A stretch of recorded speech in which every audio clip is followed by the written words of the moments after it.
This is Transformation Ground Control, your source for all things business, technology, strategy, and change. If you're growing your business, leading change within your organization, or undertaking any sort of operational or technology change initiative, this podcast is for you. This show covers what you need to know about digital transformation, organizational change, operational improvement, and business growth. 5, 4, 3, 2, 1. And now, here's your host, Eric Kimberling.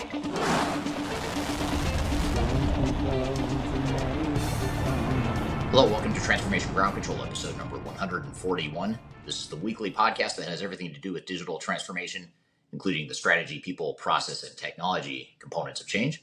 My name is Eric Kimberling. I'm your host here today and also the CEO of Third Stage Consulting Group. We're an independent consulting firm that helps clients throughout the world reach their third stage of digital transformation success.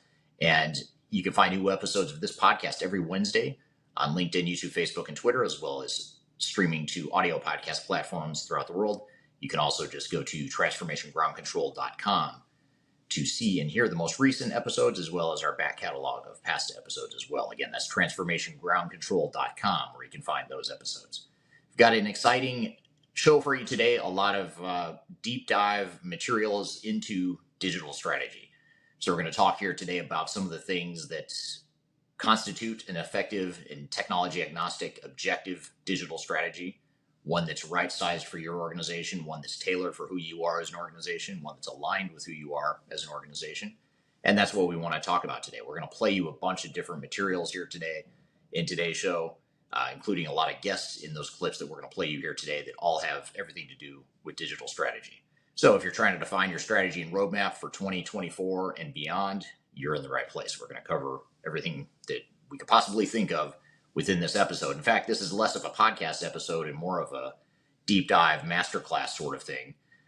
So we're going to go pretty deep into some of these digital strategy contents here. But first, just to give you a preview of what we'll cover here today in today's show, episode number 141, we're going to do a deep dive into digital strategy, what digital strategy is, and we're actually going to unpack a framework that we use at Third Stage Consulting to help our clients define their digital strategies and roadmaps. So we're going to play you a clip from my YouTube channel that dives into what digital strategy is. And then we're also going to get into another clip that talks about some of the questions you should ask and questions you need to answer as part of defining your digital strategy. And then we're also going to feature an interview with Scott Janke, who is a director of strategy and transformation here at Third Stage Consulting. And he's going to be on the show talking about the difference between theory and reality, or theory and execution of digital strategy. So he's going to help us sort of bridge that gap between what sounds good in theory and what actually happens when you get boots on the ground with defining these strategies and roadmaps. We're also going to cover tech trends. So we're going to talk about some of the tech trends that you should be aware of as you define your digital strategy and roadmap. We're going to feature a panel discussion about strategy and planning. There's going to be several different team members from the Third Stage Consulting team that will be featured in that clip. And then finally, last but not least, arguably most importantly, stick around to the end because we're going to talk about change strategies. Top 5 change strategies that you should be aware of and should be thinking about as you get started on your digital transformation journey. So to start, just to set the context, I want to play you this clip of a digital strategy deep dive. And this is a whiteboard video I did on my YouTube channel several months ago.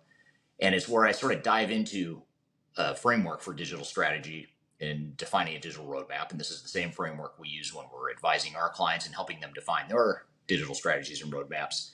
And I wanted to play you this clip because it really sets the context for what digital strategy is, but at the same time dives into some of the key components and describes some of those key components in detail. So this is about a 20-minute clip, and let's go ahead and roll the clip, and we'll use this as a way to set the context for the rest of the episode, where we're going to dive into some different nuances and different angles of digital strategy, but this is meant to be sort of a good starting point overview. So let's roll the clip of the digital strategy deep dive video. And one of the early engagements that we typically get involved with our clients on is helping them define their digital strategy and roadmap. And oftentimes when organizations are defining their digital strategy, they want to jump directly into the technology and define what that technology roadmap is. And while this is an important aspect of digital strategy, there's a lot more that goes into defining a successful digital strategy that goes well beyond technology.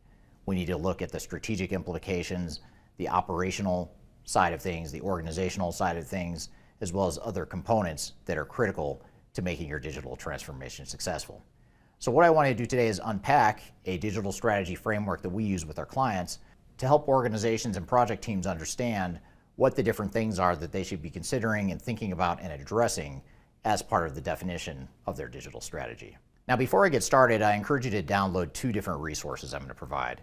One is if you are interested in this visual that I'm about to go through with you here today, I've included my email address below, and you can actually email me. I'll send you these slides that I'm about to go through. Secondly, I encourage you to read my book that's called Lessons from 1,000 Digital Transformations. This is a book that outlines some of the best practices from a strategic perspective as well as an implementation perspective in helping over 1,000 clients through their implementations in recent years. You can read that book by scanning the QR code on the screen in front of you, or you can go to the links below to download this and other resources that I've provided for you.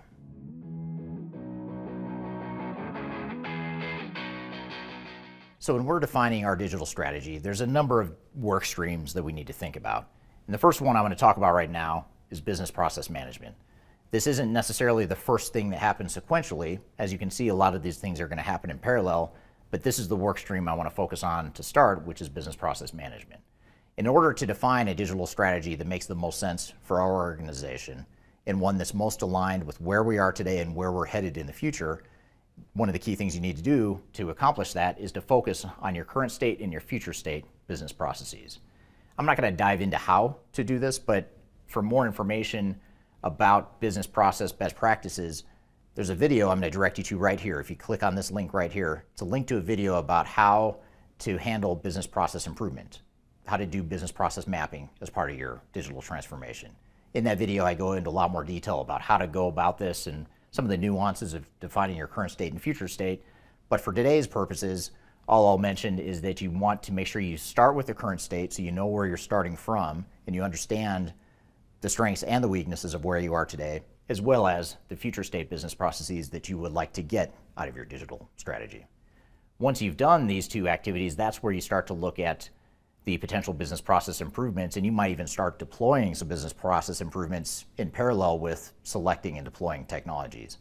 In other words, you don't necessarily need to wait until you find new technology to implement all of your process improvements, even though many of them will be enabled by new technologies. There's certain incremental improvements you can make to your processes now to help you get immediate value and to help set you on the course to that future state in the meantime. And at the very least, it gives you a roadmap and a future state that you can build an entire transformation plan around after you've defined the differences and the delta between your current state and your future state. So business process management is a critical part of any sort of digital strategy that you might need to define.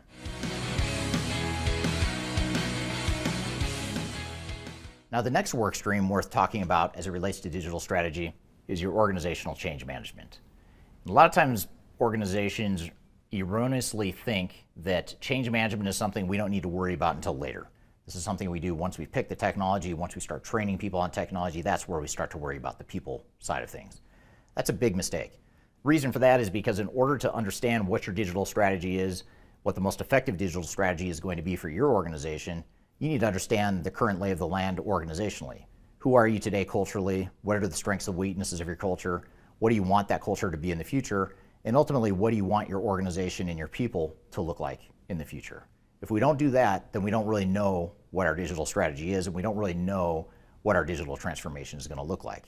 We'll be guessing at best if we don't do that organizational change piece of it starting in the digital strategy phase. But we don't do everything related to change management up front. We just do the early stages of change management. And those early stages include organizational assessment. This is where you look at the culture and the strengths and weaknesses of your current state, and you start to identify what the potential pitfalls are that might hinder your progress in your digital transformation. You also begin to look at the organizational impact. What are those things that are going to change as a result of moving to the future state of business processes that you've defined up here? So far, as we go through this process, we're defining in parallel what the process improvements are.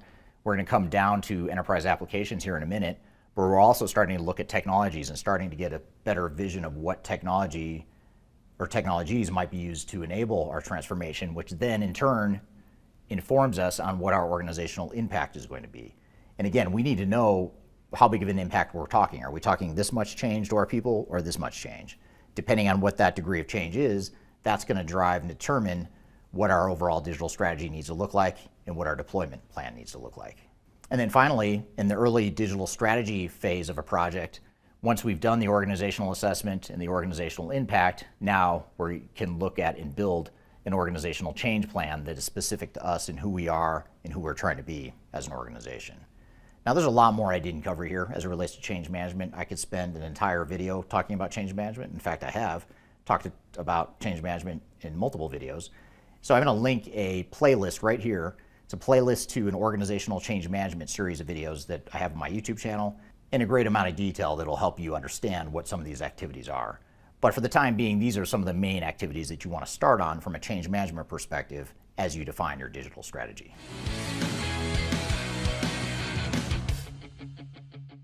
A third work stream that's running in parallel with business process management and with organizational change management is the enterprise applications work stream. And this is really the more technical, the more software focused aspect of our digital strategy. And I think this is probably the one that's most intuitive, especially if you're a CIO or an IT person. This is the one that's very tangible. You can see it, you can touch it, you can feel it, you can contact vendors, start getting demos, and really start to get your hands on what technology could do for your business or what technology options are out there. So it's an important work stream, but it's not the only one as we're talking about here throughout this video. So the first thing that we do is we define our digital strategy. As we start to look at the software industry landscape, we look at what are our different major options. At this point, we're probably not going deep into a software evaluation or deep into a software selection, but instead what we're doing is defining our alternatives at a high level. For example, some alternatives include a tier 1 ERP system like SAP or Oracle, for example. That's one option. Another option might be a best of breed model where we go find a best of breed financial and accounting solution, a best of breed work management or warehouse management software, best of breed CRM or HCM software, just different types of technologies. Best of breed is one alternative. We could make the decision of whether we buy versus build, custom develop solutions, a lot of different options we have. So at this point, what we're doing is we're looking at high-level paths that we can take and high-level alternatives so that we can ultimately assess the pros and cons of each and determine which one is best aligned with our overall corporate or organizational strategy. So this is where we look at those strategic alternatives and the roadmaps. You look at what the different implementation timeframes are, the implementation budgets or the estimated budgets, the risk profiles, the potential business value and ROI. Again, we're looking really high level. We're not getting into demos yet. We're not talking to software vendors necessarily to do deep dive understandings of the software, but instead we're assessing the pros and cons of these different alternatives that we have at a high level. And then from there, this is where you start to look at a short list. This is where we start to narrow it from a long list to a short list to where we do identify what those specific alternatives are that we might dive into either as part of our digital strategy, or it could end up being a separate software evaluation and selection that happens after digital strategy. A lot of it just depends on where you are as an organization and how urgent you're moving as an organization. Once you've defined that short list, this is where you start to look at the technology recommendations and the implementation roadmap and plan. And again, when you get to this part right here, this is a part that you might push out to a separate software evaluation phase, especially if you're not certain that you're going to move forward with the digital transformation. It may be that you push this out until you know that you have alignment and approval for moving forward with the transformation. But more often than not, organizations define their recommendation or their suggested software along with an implementation timeline and cost as part of their digital strategy. So these are some of the major things you want to think about and evaluate as part of the technical enterprise application component of your digital strategy. Now next, another component of our digital strategy should be the solution architecture. How will our technical solutions that we've looked at here, how will these technical solutions fit into the overall architecture? And this is where we look at how we're going to integrate systems, how we're going to manage data, how we're going to handle business analytics, business intelligence, reporting, things of that nature. And it's a way for us to really lay out that technology roadmap. How are the various moving parts going to fit together into a cohesive technology roadmap and technology strategy within our digital transformation or our digital strategy? Now, a lot of organizations think, well, I don't need to really worry about this because I'm just going to go pick one ERP system. if you do that, if you're able to pull that off, you're one of a tiny fraction of organizations that can actually do that, because most organizations end up with multiple systems. Even if they want a single ERP system, they inevitably end up with some legacy systems or third-party bolt-ons that they have to maintain for regulatory purposes, or because the integrated ERP system won't do what they need it to do, so therefore they end up with other bolt-ons. Or even if you do end up with the single ERP system, integrated system, you're not going to implement it all at once. You're going to have to slowly decommission systems and move on to the new system. So for all those reasons, you need to have a clear technology roadmap that looks at solution architecture. So this is where you look at the current architecture, how the future state is going to look, what the impact is going to be, what sorts of technology initiatives and work streams and tasks you need to include in your detailed implementation plan that will come later. And then you have your recommended architecture, which includes your change plan and your cost from a technology perspective. Now, one thing that's worth noting is that when we're looking at current architecture, the architectural impact, and the future state recommended architecture, we're not just looking at physical architecture, we're also looking at IT skills. So we're looking at our IT department and looking at what skills do we have today? What's that infrastructure organizationally that we have to support a digital transformation and technology going forward? And what is it we would need going forward, and what are the gaps? We can reskill our existing staff. We could hire existing staff. We could bring in a managed service provider to provide some of those competencies, or some hybrid or combination of all the above. So when we look at solution architecture, it's not just physical architecture, it's also looking at your organizational infrastructure and architecture as well. We're here playing you a clip of a digital strategy framework. We're going to keep diving into this in more detail, but first we're going to take a quick break. You're listening to Transformation Ground Control.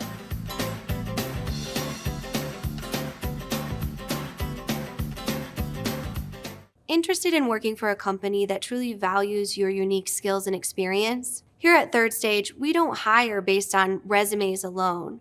We look at the full candidate, experience, and willingness to provide excellent service for our clients. Within a technology, independent, and agnostic consulting firm, you have the opportunity to learn across industries with a diverse group of clients. Our consultants also have the opportunity to diversify their portfolio and learn across technology systems. If you're interested in joining a high-growth entrepreneurial organization, please reach out to us at work@thirdstage-consulting.com.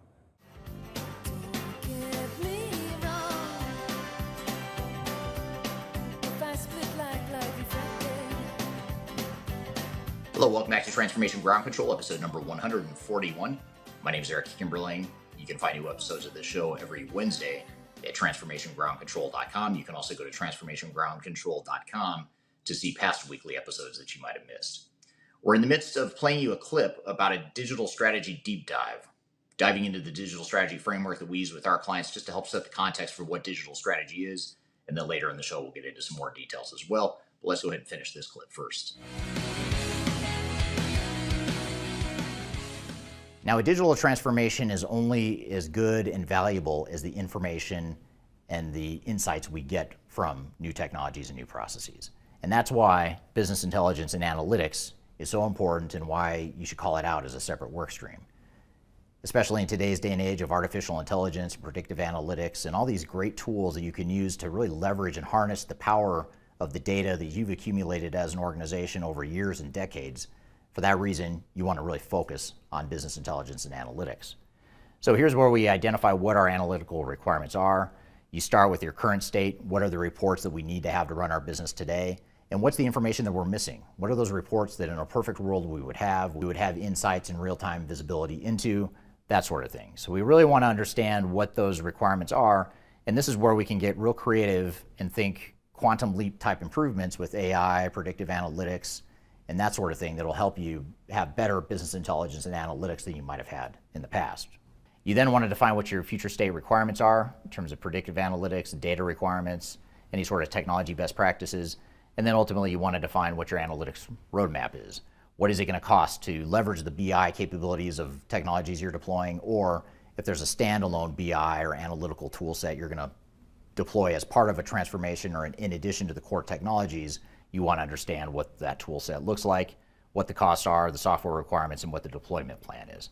So it's a little bit similar to this enterprise app workstream we talked about up here. These two are very similar, but here we're focused on the overall analytics and BI and reporting capabilities. Here you're talking about the core back office, core workflow-based technologies. But you generally want to call these out because oftentimes this part gets overlooked, and we tend to myopically focus here and not focus enough on the BI and analytical reporting part of our digital transformation.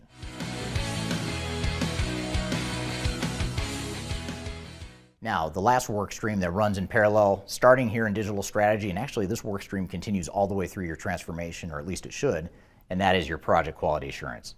This is the risk mitigation framework, the project governance, the resourcing, the overall QA processes and frameworks that are going to help ensure that your project stays on track. And again, this is something that becomes very important as you get into the deeper implementation activities downstream, but it's also important even as you're getting started on the project. It's good to build this muscle memory to start to understand and establish this governance and the project charter and the quality assurance and the risk mitigation mechanisms that are going to ensure that you keep this phase of the project on track, but even more importantly, it keeps future phases of the project on track as well.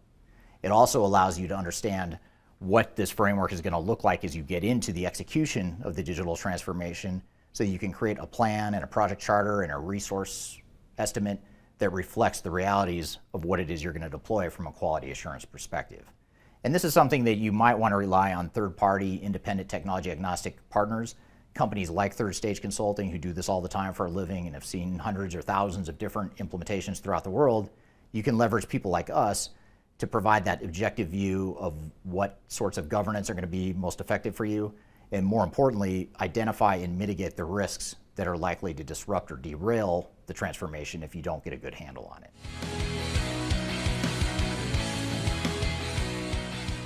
So this is a deeper dive into what some of these different work streams are within a digital strategy framework, but it's also helpful to look at, without getting into too much detail, what happens next. What are those downstream activities that come right after a digital strategy project?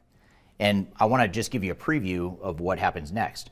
So once you've defined your digital strategy and roadmap, now you start to define what is the detailed plan to get us ready and to get us prepared for a more detailed implementation. So this is the point right here. Imagine a little milestone right here. We've finished our digital strategy phase of the project, and now we're getting into implementation readiness. So now we take everything that we've done over here on the left side in our digital strategy engagement, all that stuff I just talked about. Now we get into implementation readiness. And you start to see a lot of the similar work streams here. You've got the operational side of things, which is the business process management from the previous slide.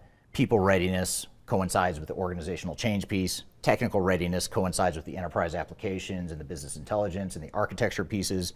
And then, of course, project governance, planning, and quality assurance is an extension of that quality assurance work stream that I talked about before.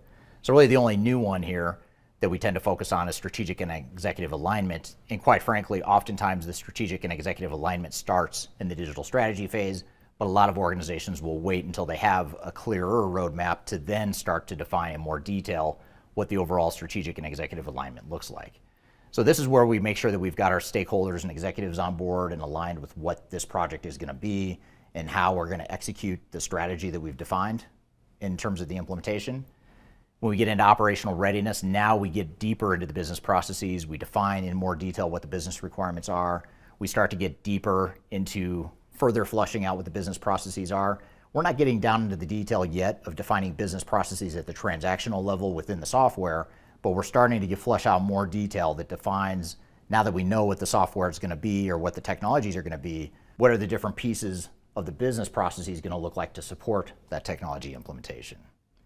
And then people readiness too. Now that we've defined the organizational readiness and the organizational change plan during the digital strategy phase, now we start to get deeper into defining the change team. We start to identify the skills, competencies that we need to develop as an organization. We start to get into future state organizational and role design. We start to define transformation communications plan, the organizational design of what the future state organization is going to look like. And this is all really important stuff, especially if we're materially changing or restructuring our business as part of a digital transformation. If your goal is to standardize business processes and centralize certain functions within a global organization, for example, this piece right here is really important. And if we don't do this up front, by the way, if we push this out to implementation out here, what happens is the implementation ends up taking way too much time and money because now you're spinning your wheels trying to figure this stuff out, at the same time you're trying to build and deploy technology. So the more we can do up front from an organizational perspective and from an operational perspective for that matter, the more we're going to save time and money later on down here. And then technical readiness too. This is where we start to get our ducks in a row with building out our IT organization, the architecture that we need, as well as the data management and mobilizing a center of excellence to help us take ownership and control of the implementation and not be too dependent on our technical implementers. So again, this whole phase that we're talking about here is step one following digital strategy, but before we get into implementation. And that's a way for us to allow ourselves to build that competency and build that in-house knowledge to be able to be more effective and to have more ownership of the project as we get into implementation. And then finally, project governance and planning. This is something that we start to build out in more detail here. We build out the project charter, the detailed project plan, the resourcing. We make sure that we've not only taken the technology work stream or the technology proposal from our software vendor, but now we've built it out into a more complete program. So we've got the technology work stream that's typically provided by our software vendor, but then we've got to round it out with all this other stuff to create a complete project plan, a complete project charter, and a complete governance approach and quality assurance approach to help make sure that the project is successful. All right, good stuff. So that is a framework of what digital strategy is, how you can define a digital strategy and roadmap for your organization, and just some of the things you should be thinking about as you define your digital strategy. And surprise, surprise, it's not all about the technology. There's a lot more to it than that, obviously, and that's why I wanted to play you that clip, is to demonstrate how important the business process side of things are, how important that organizational change strategies are, how important business intelligence and analytics and program management and overall strategic alignment, all that stuff is so important to defining a digital strategy, and it goes much beyond just defining new technologies and implementing new technologies within your organization. It goes a lot deeper than that. So that's really the intent of that video, is to show you what some of the things are that you should be thinking about.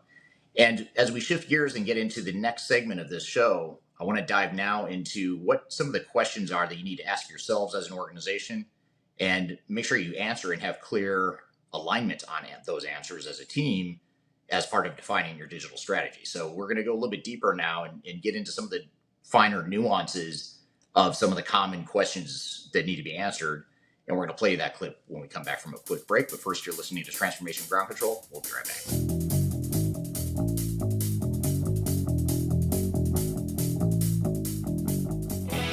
If you are aiming for transformation success, turn to Third Stage Consulting Group. Third Stage's independent and technology agnostic consulting team helps clients define their digital strategies, define their roadmaps, and manage their transformations. With offices in the US, Europe, and Australia, our team helps the world's most forward-thinking organizations through their transformation pitfalls and risks. If you are embarking on a digital transformation or business change initiative, contact Third Stage Consulting to see how we can help you reach the third stage of transformation success. Learn more about us and download independent reports, videos, and other best practices at thirdstage-consulting.com.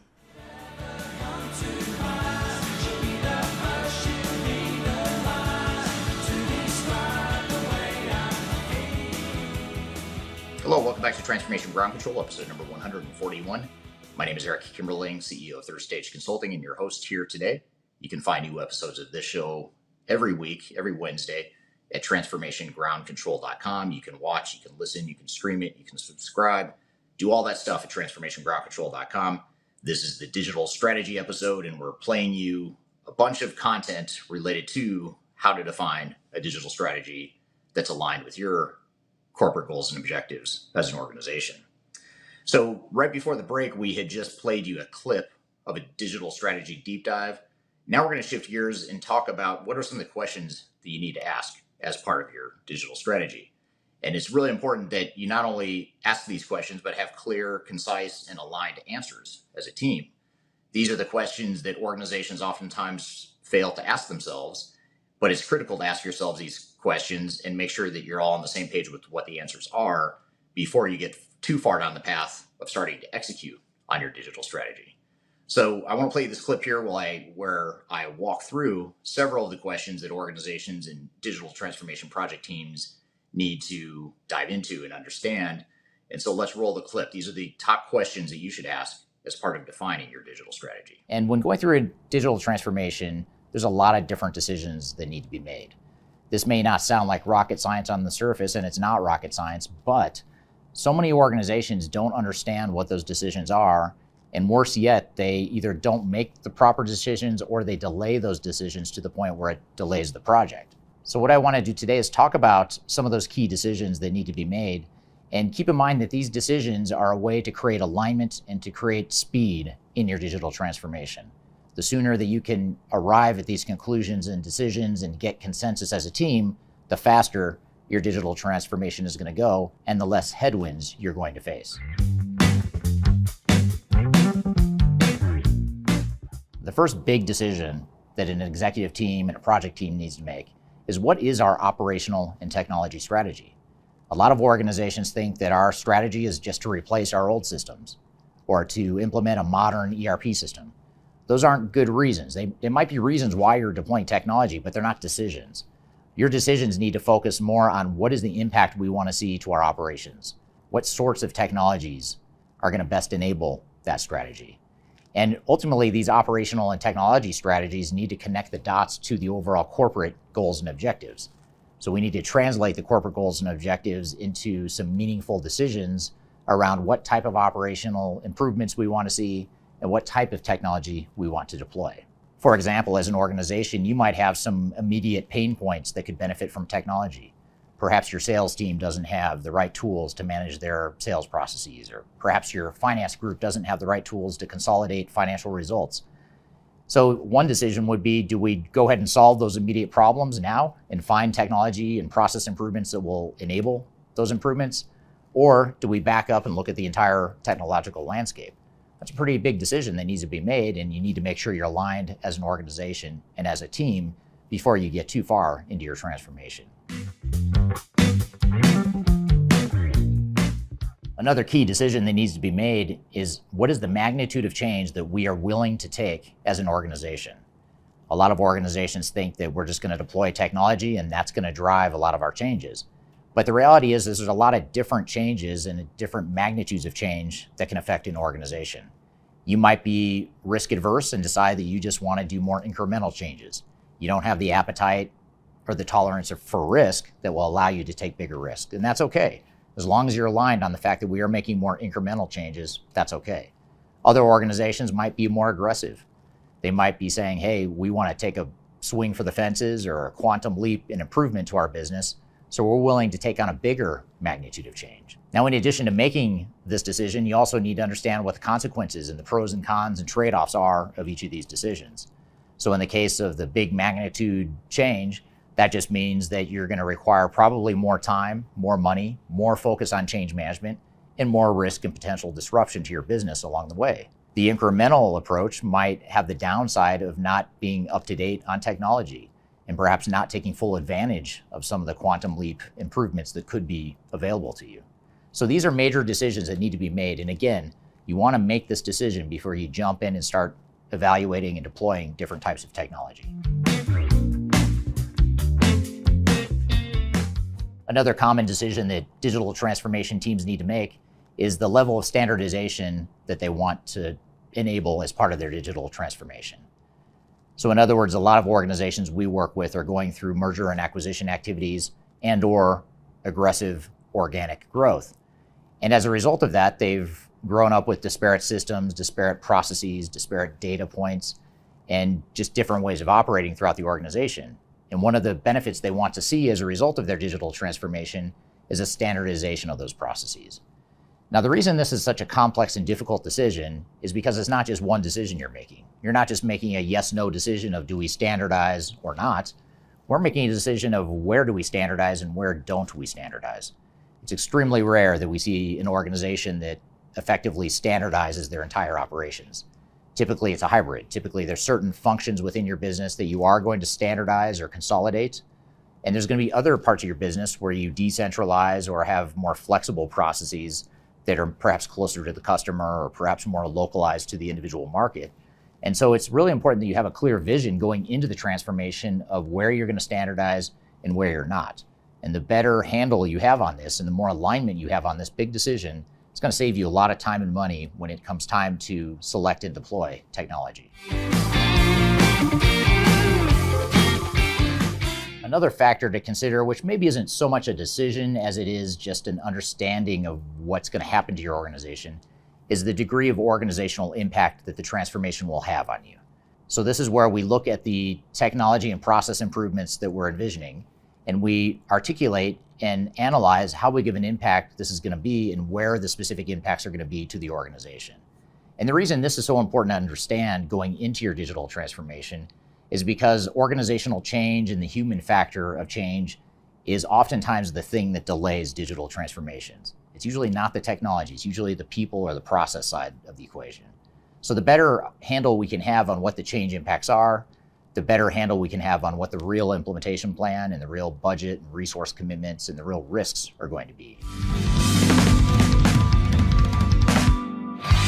Now, the final big decision that most organizations overlook is a decision around what is the business value and the ROI that we expect to get out of this digital transformation. And there's two sides of this equation. There's the cost side of the equation, and there's the business value side of the equation. On the cost side, we need to start with realistic expectations of really understanding what the real total cost of ownership is for this digital transformation.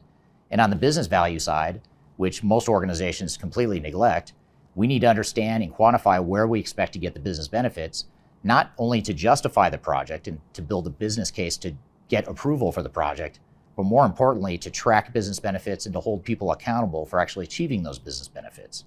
And this whole process of benefits realization and value creation is extremely important, but so many organizations overlook it. It's something that really hasn't changed in the 25 years I've been in consulting, and I quite frankly don't understand why. Because companies will spend months and years and millions of dollars on these transformations, but they don't hold themselves accountable to ensure that they get the business value to justify those investments. So be sure you have a clear analysis of what the business value is, what the business case is, and most importantly, how you're going to track those benefits and who you're going to hold accountable for those business benefits. So I hope this has given you some things to think about in terms of decisions that you need to make, not only to speed up the process later, but also to ensure that you have alignment going into the process. And the more aligned you are on these and other key decisions, the faster your implementation is going to go, the less cost it's going to take, and the more value it's going to create. And perhaps just as importantly, it ensures that you're mitigating the risk of operational disruption throughout the transformation. So that's a clip from my YouTube channel where I talk about some of the key questions that you should ask and that you need to ask and have clear alignment on before you move too far into your digital strategy, and certainly before you get into the execution and the implementation of specific technologies. So what I want to do next, speaking of shifting from strategy to execution, is I want to shift gears and play an interview next after a break. We're going to have Dr. Scott Janke on the show. Scott is a director of strategy and transformation at Third Stage Consulting, and he's going to talk about the difference between strategy in theory and strategy in reality and execution. So sort of what's that disconnect between what sounds good in theory versus what actually reality is. And then later in the show, stick around because we're also going to get into some technology trends to be aware of for 2024, and that's going to be important to defining your digital strategy. And we're also going to have a panel discussion around digital strategy and planning in particular. And then last but not least, we're also going to get into some change strategies, 5 change strategies that you need to be aware of and be mindful of as you define your digital strategy and your overall roadmap for 2024 and beyond. So stick around. We'll be right back with more Transformation Ground Control.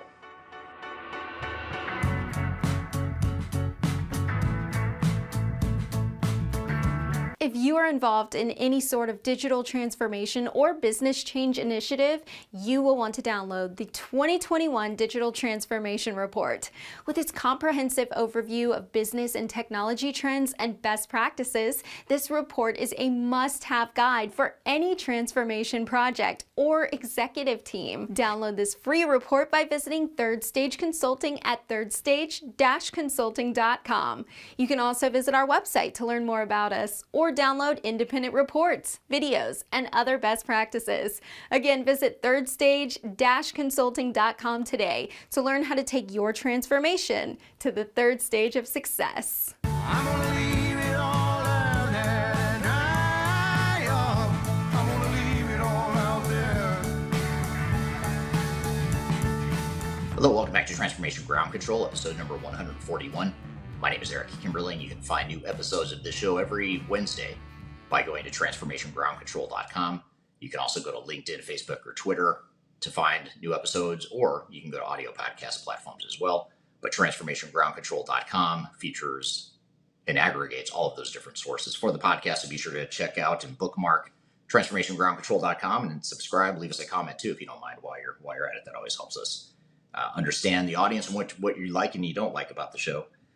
And speaking of what I like about the show, I love having guests on the show. And this is the first guest that we're going to have today. We're going to play you a clip of an interview I did not too long ago with Scott Janke, who is a PhD. He's an adjunct professor, but he's also someone that has been on the Third Stage consulting team for quite some time now, has a lot of consulting experience, a lot of broad and diverse background in understanding and executing on digital strategy. And so I had Scott on the show not too long ago to talk about what the difference between digital strategy in theory is versus digital strategy in reality.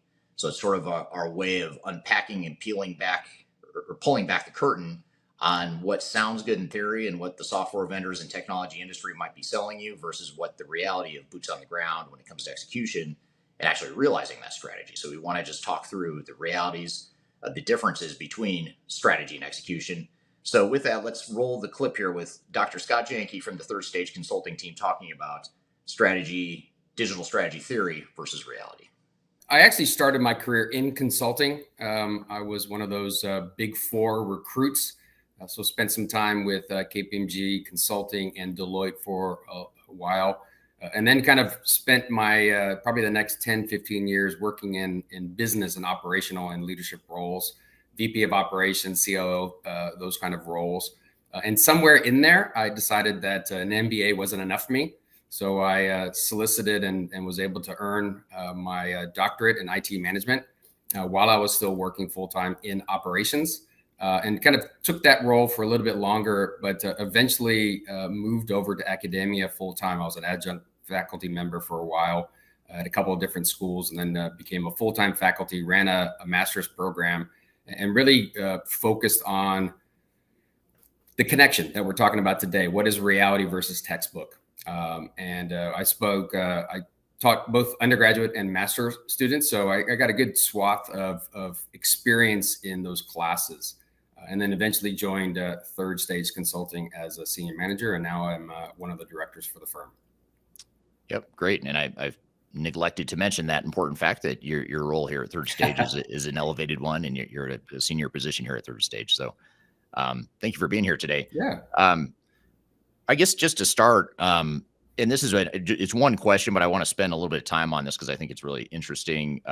But because not many people have walked in both sides of of your shoes in terms of being in consulting and academia, and maybe you can help me today because I cannot talk to save my life. So maybe I don't know if your academic background can help with that or not. No worries. But I seem to be having a lot of trouble with my words today. But what are some of the lessons you have from academia versus consulting on the front lines of digital transformations? Like what are some of the biggest lessons? Yeah. From that? It's funny that the first thing that popped in my head for those who remember a comedian called Rodney Dangerfield. He actually had a movie called Back to School. He actually joined his son going to college. And he had a number of hilarious scenes in a classroom where the professor was talking about how it is factually how to do business and run a business. And Rodney Dangerfield was just like, that is not how you do it. You have to do this, this, this. You have to be friendly with the mayor's wife and those kind of things. So it's a great movie, by the way. And I think that's, so again, the fact that I taught both undergraduate and graduate students, we had young folks leaving just out of high school, and they had no concept or at the time had no concept of what reality is. So it's great to have that foundational perspective. I taught both operations management and project management, and kind of soaking in that information in their brain was very relevant to them, right? They've heard and seen the lingo and terminology of what a project is, how it's run, the real world of supply chain management and manufacturing and inventory management, those kind of things. But then you've transitioned over to the master's program. Many of them had great experience, but they also never had that textbook education in the area of operations and project management. And it's great to see their eyes light up of what is practical methodology and how you go about running a business or running a project and what reality is. And I think without having the textbook knowledge of proper in project management, let's say, what is the differences and what are the components of waterfall versus agile, you won't know once you get into project what is correct way to run a project, what isn't. We deal with a lot of companies that have system integrators that go to a hybrid approach. And that's fair game to kind of mix and match wherever you go, right? But without understanding the academic side, the textbook way of how to run a project, you won't know really when you're getting far off the railroad tracks or when you're just kind of taking a little hop over. And as a director at Third Stage Consulting, many of our projects, we get called in to do an assessment halfway through an engagement. And we see that. We see that there's not a clear understanding of how they're running a project. And it trips them up, and we typically call them on the mat, so to speak, and things get righted. But I think not understanding the proper functional way to run a project or run a business, once you get into real world, there's all kinds of messiness. I know we're probably going to talk about that some more today, but it's the reality of the real world that gets messy. So again, without understanding the baseline technical methodology of how to have a proper supply chain management program or systems in place, you won't know whether you're doing it right or wrong. And usually you're like, well, I'm not making as much money as my competitor, but you don't know how to peel back the layers and figure that out. So I think having both is a nice balance of being able to answer questions, give directions, manage a team, because you understand when you're kind of being that renegade and when you're kind of following the tried and true principles of many of these areas these organizations call us up for. Right. Now, I have a sort of a follow-up question that's slightly off track, but it's relevant because I get the question a lot. And that is, based on everything you just said, if I'm say I'm earlier in my career and I'm thinking about getting into digital transformation, either consulting, or I want to be a CIO someday, or I want to lead a project or whatever. I want to be involved in digital transformations. Do you recommend sort of higher education? I mean, how much does higher education help with that baseline foundation that you're talking about? Well, obviously, I enjoy and support education. I have certificates as well, but you don't have to necessarily go to a formal educational institution. It's more about learning and capturing that information. So there's all kinds of great programs you can have online. But quite honestly, I've seen more trends for organizations bringing in folks like us to kind of educate their team on the proper way of doing whatever they've called us in to do. And that, to me, is education. So I think there are very, very smart people out there who don't even have an undergraduate who can run circles around their competitors. But those are rare and far between. So I would encourage everyone who doesn't have formal education or certificates or understanding around what their job descriptions really are covering to seek out that kind of education. You can do it on your own, and you can do it formal. But now with all the online capabilities of educational groups, it should not be a problem. And I highly encourage you to make the effort to do that on the weekends, at late at night. I did that during my doctorate. So, and it's obviously been worthwhile for me to do that in the past. Right. Yeah. I remember when I was getting my master's degree and undergraduate too, but I remember really appreciating the professors that had obviously an academic background, but to me, more importantly, the real world experience that they could sort of fuse together. So I think that's you're one of those professors I would have enjoyed having back in the day when I was in school, for certain. I will add one more thing to that. It's amazing how many clients that I've worked with where the tenure of the folks that we engage with is quite high. You know, the 20 to 30 year tenure at these companies. I think that's rare. One thing that education does give to you is the ability to adapt possibly more easily, to go to a different industry, to go to a different company, to go into different verticals, right? So I think having the knowledge of the foundation of education around supply chain management, operations, inventory management, just running a business allows you to move from tire wholesaling to technical equipment distribution, right? So that capability, I think, enables you to do such a thing. Whereas if you just have long tenure within a single company, it might be more challenging if that's the only experience and lack of formal education or certificates that are going to possibly give you a little bit of a roadblock if you wanted to change. Right. We're here playing you a clip of an interview I recently did with Dr. Scott Janke from the Third Stage Consulting team, where we talk about digital strategy in theory versus digital strategy in reality. We've got a lot more to cover, but first we're going to take a quick break. We'll be right back with more Transformation Ground Control. Just tell me what you've got to say to me. I've been waiting for so long to hear. If you are aiming for transformation success, turn to Third Stage Consulting Group. Third Stage's independent and technology agnostic consulting team helps clients define their digital strategies, define their roadmaps, and manage their transformations. With offices in the US, Europe, and Australia, our team helps the world's most forward-thinking organizations through their transformation pitfalls and risks. If you are embarking on a digital transformation or business change initiative, contact Third Stage Consulting to see how we can help you reach the third stage of transformation success. Learn more about us and download independent reports, videos, and other best practices at thirdstageconsulting.com.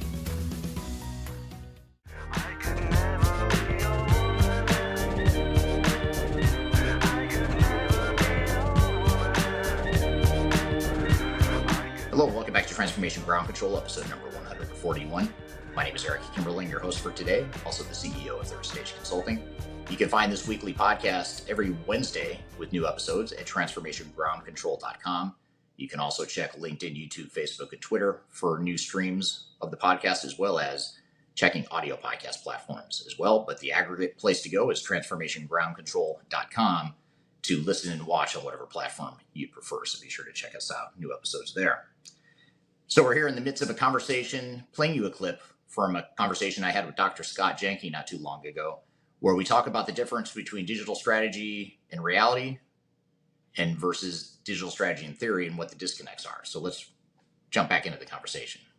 As you've sort of looked at your experience in academia and on the consulting side, sort of the frontline consulting side of things, what are some of the disconnects that you've seen in terms of just, what looks good on textbook that doesn't necessarily translate into reality, or vice versa? What are some of those things that come to mind? Yeah, I think, we say we do quite a few system selections, enterprise system selections, and we stress obviously the functionality in those systems and the alignment with the requirements the company needs to have for the next 20 years. But believe it or not, the technology, as we generally say kind of in hallway conversations, will take care of itself. You can implement technology. You can go live with new point solutions, fringe applications, whatever you want to describe that. It's really the messiness comes in the actual organization itself. So the human side of business, people's attitudes. There are folks that are new in their career. There are folks that are retiring, right? So how they're actually going to enable this wonderful goal of digital transformation tends to get off the rails. I'll use that term quite often, I think, today.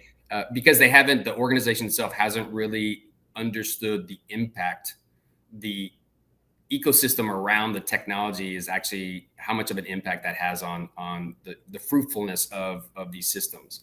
It's not uncommon to see a very large organization spend, $250, $300 million on a 5-year program to revamp their systems. That's great.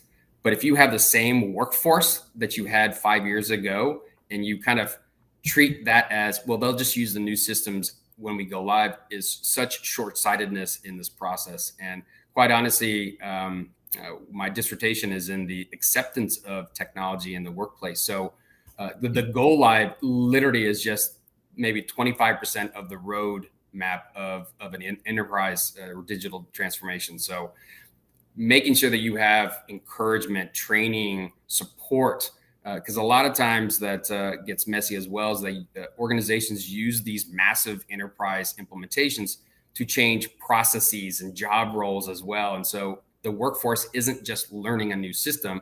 Their whole world potentially is getting thrown up in the air and kind of landing on a new direction. So making sure that you keep that at the forefront at the beginning of the project and all the way through the next upgrade or the next replacement. You go through a digital transformation. It's not a single point in time. Right. So more of an ongoing journey. Absolutely. And if you want to optimize business benefits, it's certainly something you need to spend the time even after go live to really fine tune that. And it reminds me of another thing you already mentioned earlier in this discussion, which was the agile versus waterfall. To me, that's another disconnect. I don't know if it's necessarily an academic versus consulting disconnect, but I think it's just a disconnect in sort of, we'll call it a disconnect between human intuition versus reality, which is human intuition would suggest that agile is a great thing because you move fast, it's nimble, you're going to get value faster. But everything you're just describing suggests that, you know, there's a balance that needs to happen between speed and getting stuff done, but also recognizing that you have highly tenured people, your organization's been around for however long it's been around, and changing that just takes time, and you need to invest that time to move the needle versus just putting technology in as fast as you can. And I think that's another, in my opinion, disconnect. I don't know if in academia, if that's something that they teach is that agile approach, or if that's sort of in vogue in the academic world as well. I think it's believe it or not, I think it's a generational thing. So all the undergraduates that were in my classes love this concept of agile, right? They that's the new thing. But quite honestly, when you people don't realize that there's a disconnect there. That agile was originally for creating kind of one-off apps and those kind of, let's say you want to do an enhancement to an iPhone app, right? You can do an agile project for do that. But going through replacing your finance and accounting applications, your inventory management, it can't be so neutral in the sense of lack of documentation and lack of formal stage gates for the process. And so what we see in these implementations when we called in to come in for assessment is a lot of companies a lot of system integrators start with formal kind of waterfall approach. They have a business requirements, they have a technical design document, they have a project charter potentially. But then throughout this year-long plus project, they tend to kind of naturally gravitate towards an agile-like approach because it's easier from a documentation standpoint. But then as we get nearer to truly a formal testing cycle and training, we start seeing those disconnects. What we talked about a year ago, 16 months ago, isn't really in reality what I'm seeing now, right? Because they just naturally go to an easier path, potentially, as you mentioned, to go faster, but a lot of times it's just easier. And staying rigid and having that PMO guidance is so important because you don't want to spend 20, 30, $40 million on the implementation, and that training or testing, you realize you've gone off those tracks. Right. I don't know why I just thought of this, but 15 years ago, maybe I worked with a project manager who he was actually part of he was a contractor that worked for one of my clients. And I remember he was an older gentleman, later in his career, he'd been doing this forever, doing this for a long time. And I remember him saying, I remember talking to him about a project plan, saying, let's see the project plan for this particular client and what are the milestones. And he just looked at me and said, Eric, all I need to manage this project. And he pulls out like a little notepad, like a little tiny notepad, and said, it's all right here. And I said, well, what's in there? And he said, and he opens it up and it's just sort of like to-dos. It's like just stuff that needed to get done. And so I don't know why what you just said reminded me of that example of how, sometimes lack of discipline is what people want. And they take pride in the gunslinging approach and moving fast and getting stuff done, getting technology out there quickly. But they don't look at the bigger picture of, well, are you really transforming the business? Are you really getting business value? Are you really standardizing your business or re-engineering your processes the way you want? And I think that piece of it is oftentimes what gets lost in the whole agile discussion as well. Yeah, and I think we talk about kind of the formal PMO process of how projects are selected in the first place, right? What's the business case? What's the business genesis of why you're even bringing this project to the executive team for approval? What's the benefit? What's the big wow? What's the change that's going to help implement? And companies, I think, once the project gets approved and the budget's been approved, they don't actually manage what the original business case was throughout the project to after go live. because by the time they go live, and let's say you will need 6 months to a year of stabilization to see any potential value from that project, they're on to the next 30 projects.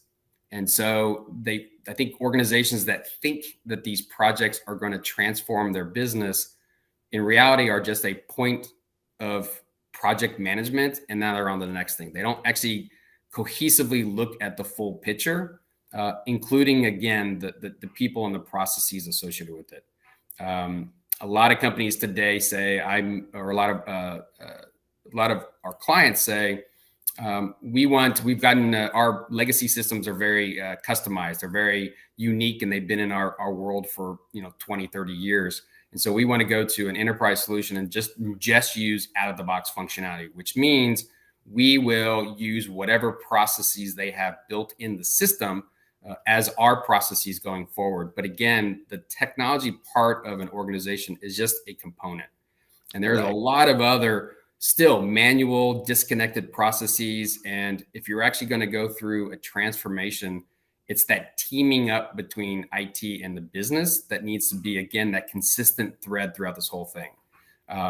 We've helped a client look at these value indicators throughout the implementation. So taking these long-term benefits of a project or transformation effort and breaking that down to, can I realize value even during the project? So instead of waiting until you go live for formal training and change management activities and process updates, you can start communicating and educating your teams throughout this implementation. So by the time they get to go live, they've been well versed of how to use the system, how the process is going to change, and why you're doing this project in the first place. Right. It amazes me how many individuals we work with on projects that they're just like, well, I know our legacy is old, so we're just replacing it. That's missing the point of why you go through something massive like this, is you want to become better than you were. And they just haven't been coached on that. They haven't been communicated in that light.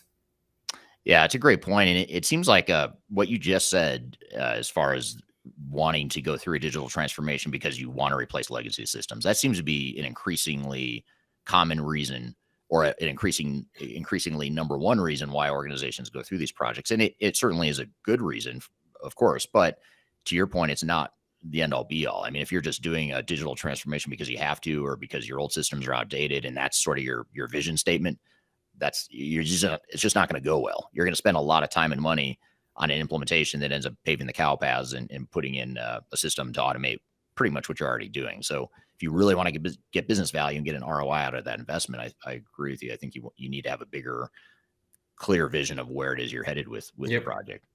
Yep, absolutely. Here's an interesting audience comment here that I want to maybe turn it into a question. This is from Melissa, who, by the way, already has another question that's a really good one that I'm going to get to in a moment. So Melissa's already on a roll here with some of her questions. But Melissa on LinkedIn says, the people involved in the digital transformation don't always have the level of expertise or sometimes attitude they need to have. It sort of raises a question in my mind, which, first of all, I agree with you, Melissa. I agree that people involved in transformation don't always have the right expertise or the attitudes. But I guess that begs a question of, what are some of those intangible attitudes, or maybe just broadening a little bit, intangible skills that a digital transformation team needs to have that isn't necessarily something you learn in textbooks, or that you learn in the world of academia, or even a certification program or whatever? What are some of those soft skills? I don't know where I heard this before, but I think both being inquisitive, which is something that I've had, and why I sought out a doctorate, more than halfway through my career, but also this kind of servant mentality. We find project teams that maybe a couple of consulting FTEs, full-time equivalent kind of people, and let's say 6 company employees as part of a certain work stream. They typically have this attitude, and I don't necessarily know why. Maybe it's just a leadership perspective for that they've had for a couple decades. But they want to stay in their lane. I am accounting, and I'm only going to think about accounting. I'm supply chain. This is the only thing I want to know, and not having that servant/inquisitive kind of perspective. And again, formal education isn't a determination of whether you're smart or not. So I'm assuming most folks that have been hired by our clients are smart people, right? But they just seem to have either a a direction by their supervisor, or it's just their nature by itself, is that they never really figure out where things fit together. And why a different group is doing something in this area, and not even asking that question even prior to the project is troublesome, because that's going to be a challenge of you and the organization throughout the implementation or other activities that the organization is doing to make people care that there's a full stream here.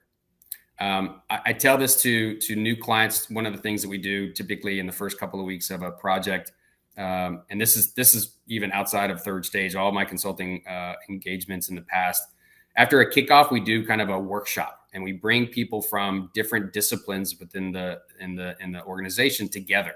And it never fails to surprise me when people talk about these end-to-end processes of, I have a purchasing need. How does it come into a warehouse? How does it get assigned to a job? And how does it leave the warehouse or go to the client? People learn things that have been working there for decades. They realize that some work they're doing that they think somebody downstream is using isn't being used, or some process has already been fixed and they thought it was broken still today. So it's disappointing, but it's encouraging at the same time that even on these projects, people are learning how the picture works together.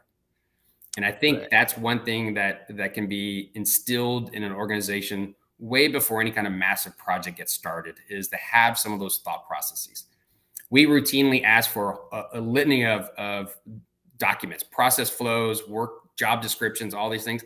It is amazing to me how many large companies don't have anything documented about how the picture looks. Right. Because people just get hired, they work in their group, and that's how it is. And it's really interesting that it takes a big project for them to start thinking and building out a process by department, by end to end, when people start kind of realizing why the project is starting in the first place, because they have lots of disconnects, or why this is going to make you more competitive advantage in your marketplace versus just being as is. So just that inquisitive kind of servant mentality of roll up your sleeves and get your hands dirty, I think is a great sign of the culture of an organization. Yeah, absolutely. And overcoming that tribal knowledge and collectively or consolidating that tribal knowledge, documenting it, making it more of a formalized process. I think that's something that you touched on too, which is one of the benefits of going through a digital transformation. Even if you rely on tribal knowledge now, or especially if you rely on tribal knowledge now, it's even more important to document your processes and define what that future state is very clearly for certain, which again runs a little bit counter to agile approaches. Agile would suggest, well, let's not worry about documenting future state. Let's just build something, get it out there, test it, let people respond to it, then we'll tweak it however we need to. And that's, so those are two different approaches that are in conflict oftentimes. We're here playing you a clip of an interview I recently did with Dr. Scott Janke from the Third Stage Consulting team, where we talk about digital strategy in theory versus digital strategy in reality. We've got a lot more to cover, but first we're going to take a quick break. We'll be right back with more Transformation Ground Control. When I wake up, well, I know I'm gonna be the man who wakes up next to you. When I go out. Hi, this is Eric Kimberling with Third Stage Consulting and your host of Transformation Ground Control. I want to encourage you to read our Guide to Organizational Change Management. It's a free report or free guide that we published. It's one that I actually wrote that talks about best practices and lessons learned as it relates to change management. So as you know, on this podcast, we cover a lot of stuff related to the human sides of change, organizational change management, including training, communications, org design, all kinds of stuff as it relates to change management. So if you're trying to learn more about change management, or you're looking for more direction and ideas on how to get started on your change management strategy and your overall journey, be sure to check out this guide. You can read it by scanning the QR code on the screen in front of you, or in the links below for this particular podcast episode. You can find a link to take you to the page that will allow you to register to go ahead and download that and read it for free. So be sure to check it out. It's the Guide to Organizational Change Management, written by yours truly. I hope you enjoy it. Let me know what you think, and hope you enjoy the rest of this episode.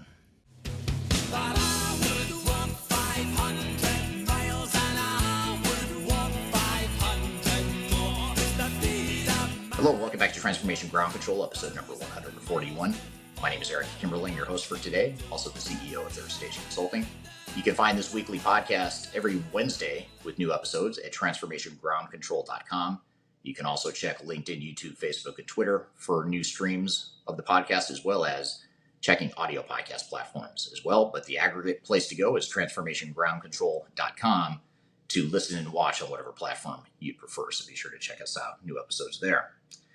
So we're here in the midst of a conversation, playing you a clip from a conversation I had with Dr. Scott Jenke not too long ago, where we talk about the difference between digital strategy and reality and versus digital strategy and theory and what the disconnects are. So let's jump back into the conversation. A full agile project to implement an enterprise solution will not and will never work. There is just too big, too expensive, lots of moving parts for it to clearly have these approvals throughout the process, these stage gates, as well as, to your point, the formal documentation. You forego that, and then 5 years later, you want to do an enhancement to it or bolt something onto it. And all you have to do is rely on how the system's operating today as your only source of how it was built.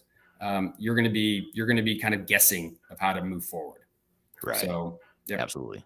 Something else you mentioned too is you talked about, I'll paraphrase what you said, but you talked about the specialization of consultants and disciplinary functions. Like when you look at a digital transformation, there's all these different areas of specialization that you need to bring to the table. You have you need project managers, you need change managers, you need functional consultants, technical consultants, you need process type people, obviously developers and people that can do the hands-on configuration. All that stuff requires a bit of specialization, but to your point, it pulling together all those pieces into a cohesive strategy and looking at the entire big picture. That's, to me, I agree with what you said there. I think that's one of the biggest things that are missing from digital transformations. And one of the biggest reasons why transformations fails, because you don't have that big picture view of how it all ties together.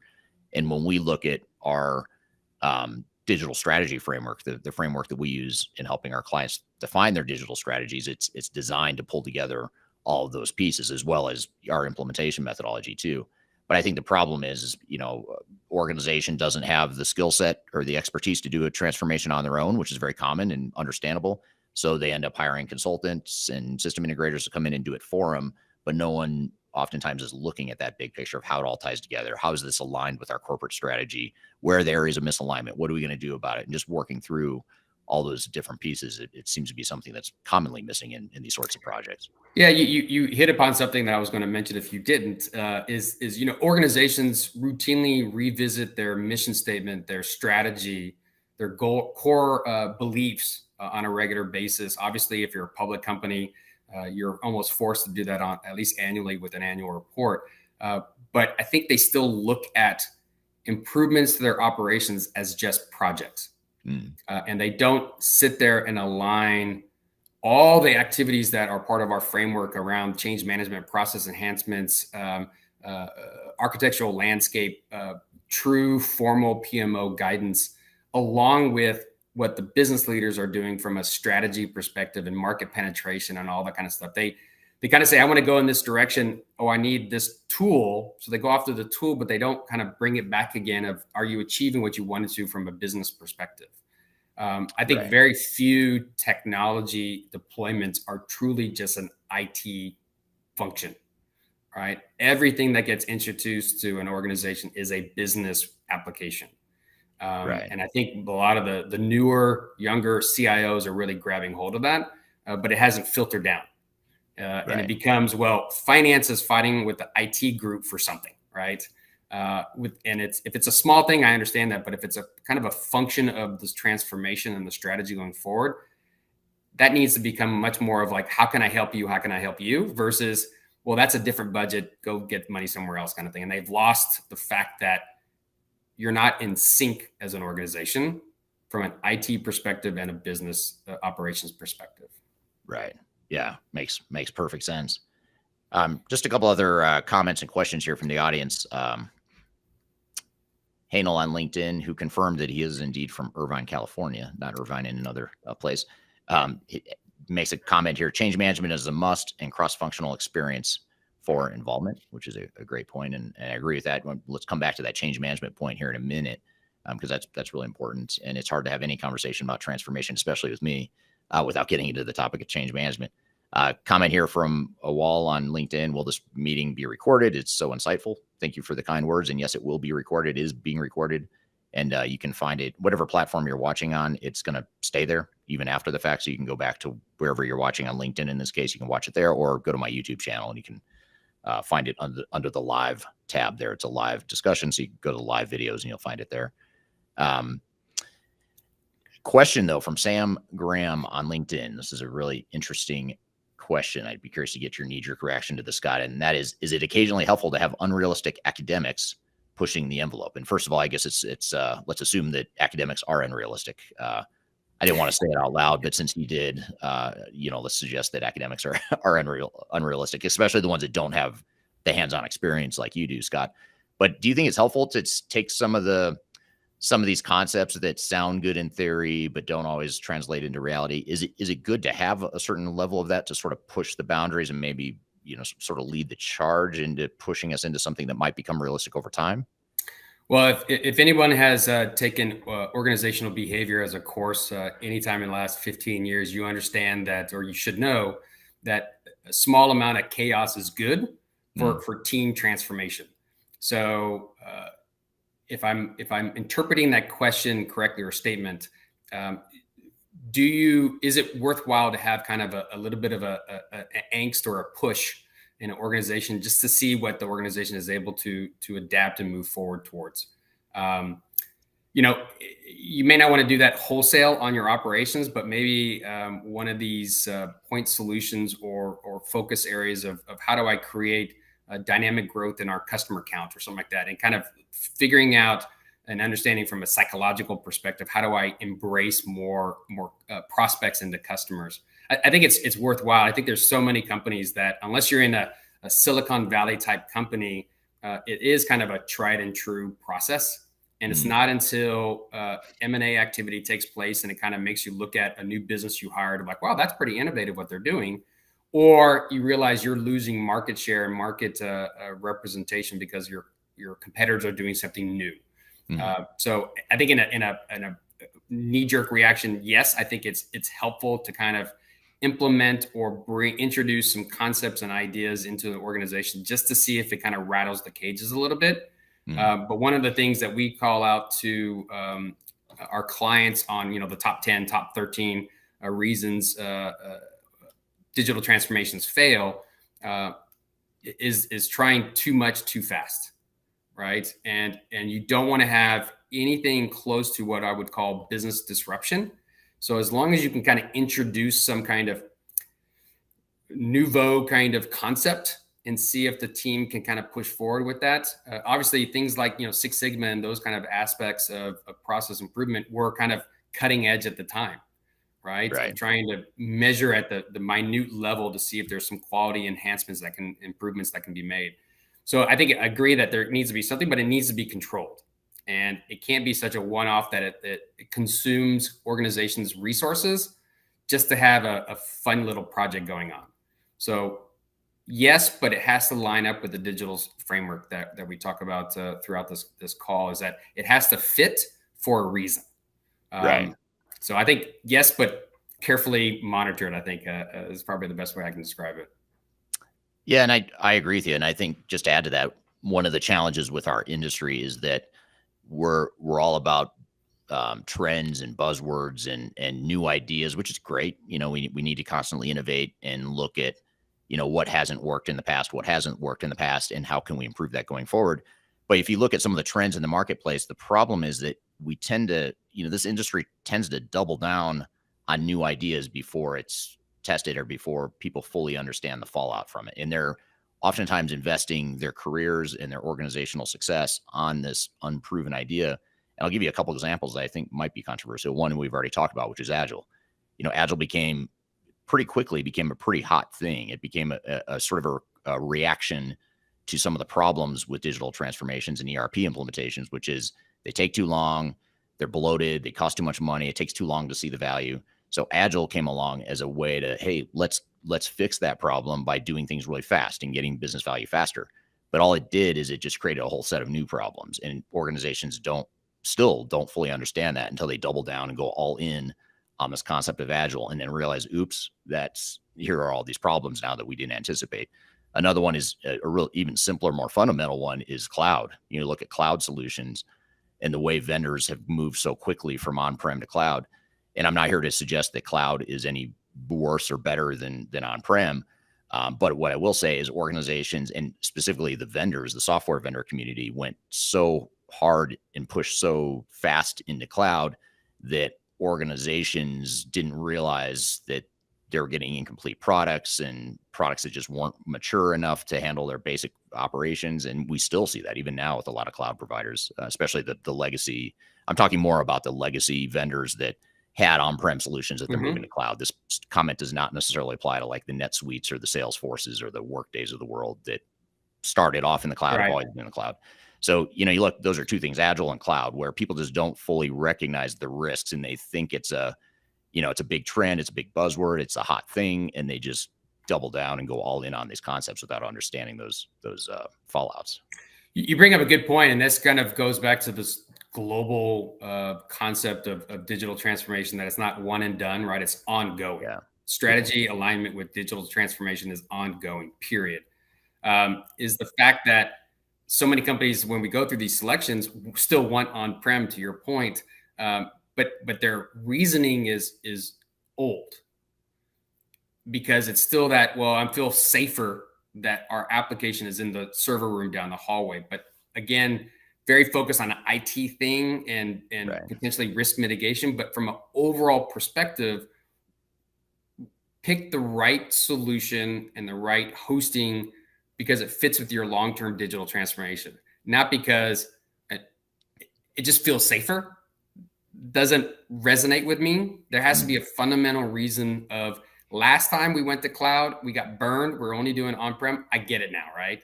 But it's still every decision in a system selection. And one of the things that we talk about is the transition of all these point solutions to a single ERP platform is now a ERP platform with still some fringe applications, right? Organizations are learning that putting all your eggs in one basket isn't necessarily the best thing for them to reach their market and to grow. And so, but they have to have that concept so that you have flexibility no matter which path that you have. Because I do know that organizations that kind of put, again, all their eggs in one basket, they're going down one path, have created inflexibility in being able to adapt to changes in the marketplace, to their workforce and their competitive landscape. So having flexibility throughout this process and why you're making these decisions, not because we did it in the past, but why will it be better for us in the future? And it's amazing. Some of these small little things come up when we have problems in a large project. It's just the little things of making that alignment work will solve a lot of these obstacles and without getting them too far. Yeah, absolutely. And as you talk about alignment, and actually, I think there's a couple comments I saw in the feed here, the chat, about alignment as well. But when you talk about alignment, and then getting back to the question of can unrealistic academics push the boundaries of what digital transformation can or should be? One thing that comes to mind, especially putting the two together, that question along with what you said about alignment, it reminds me of other academic concepts that can really benefit digital transformation. And one in particular that comes to mind as we talk about alignment is McKinsey's 7S model. When you look at something like McKinsey 7S model, if you don't know what it is, I have a whole video on it actually on my YouTube channel. If you just search McKinsey, you'll find it on there. But it's system, strategy, shared values. I can't remember all 7 of them, but there's basically 7 S's, and you have to make sure they're all aligned. And if you're not aligned, it creates friction in the organization, it creates problems. And I think that's a good example of something that was a framework that was not designed or intended necessarily for digital transformation. But if you apply that sort of a model, which is very academic, you take that model and you apply it to a digital transformation, it can be very powerful. So it's not necessarily a unrealistic model that's pushing the boundaries of digital transformation intentionally, but it is an academic model that I think can absolutely benefit. Even some of these old kind of comparison evaluation tools like balanced scorecard or SWOT analysis, believe it or not, it's still relevant. Yeah, totally. And at least on the projects that I go through, I add those to our intro deck of Where do we think your company is? But more importantly, what are the SWOTs? What are the areas of concern and opportunities in this project, right? Get them out in front. And I almost always include the company's mission statement or core values in those kind of assessments as well, because this project must fit in that. Right. And without having that connection along the way, and by the way, let's just be frank that ERP implementations are notoriously difficult. And so when it becomes challenging halfway through and you've already spent millions of dollars, that's not the time to start realizing where this project fits in the big picture. That's right up front throughout the process. And I think a couple of comments in there of, change management really is the key to a successful launch and use of tools. And getting that started way up front is something that most companies just ignore and they wait until the very end. Right. People will make it successful or people will make it a failure. The technology will usually work. Yeah. So it's easier to find a way to make the technology work than it is to find a way for it to work. Here's a comment and question that I'm going to integrate or fuse together with mine, or it's a comment that I'll turn into one of my questions, which is from Ubaid on LinkedIn. Says, idea of transformation should be clear. Often corporate strategy doesn't truly translate down. And that leads me to a question that I wanted to ask you, Scott, which is how can organizations ensure that their digital strategies are aligned with their overarching business strategy? And because that's oftentimes a disconnect. Back to your point earlier about if your reason for implementing new technology is because you want to replace legacy systems, you're highly likely, if that's the extent of your vision or the extent of your justification, you're highly likely to experience disconnect between strategy and reality and digital strategy versus business strategy. So how do you find, or how do we, Third Stage, with some of our clients, how have we found ways to ensure that you've got that alignment between what your digital strategy is and what your overall corporate or business strategy is? Yeah, and I will agree that the C-suite will sit around and shake their head, shake hands, and everyone agrees on alignment, but it never trickles down. So it's great when we have the opportunity to talk to middle management. And one of the things that we do in our projects quite often is a survey, is a organizational readiness assessment. And it is surprising the disconnect from senior leadership to middle management to the boots on the ground. And that is something we usually do right up front, including an executive strategy workshop where we actually talk about their goals and objectives and what's stopping them from achieving that. It is something that is concerning. And when we give light to that, that's when those light bulbs go off on the change management, right? What is the motivation for us to go down this path? So we have a number of companies right now that are simply replacing a legacy system because it's at end of life. No longer supported, highly customized. Now they're searching at it. When we have that executive workshop where we do those surveys, it's amazing that they're not leveraging the fact that they're going to go through an ERP implementation to get that alignment, to understand the business justification that you're able to get out of that implementation. They're simply looking at it, to your point, we have an old system we have to replace. And I don't know if that's lack of education, lack of understanding of what's happening in the marketplace, but that is one of those areas where consultants can help in kind of exposing them to what competitors are doing, what's the industry standards going forward, and what are the things you should get out of a big implementation, especially around ERP, and how that fits in potentially with your strategy. So even though I've been a consultant for most of my life, not all of it, I will say that there are value adds that consultants bring to an organization, especially around this idea, and why we start these projects up front with the surveys and the executive workshops is we want to understand truly is one hand not knowing what that right hand is doing. And that becomes pretty evident for somebody that isn't new to the company, that there's some challenges there before you get too further down the road. Yeah, absolutely.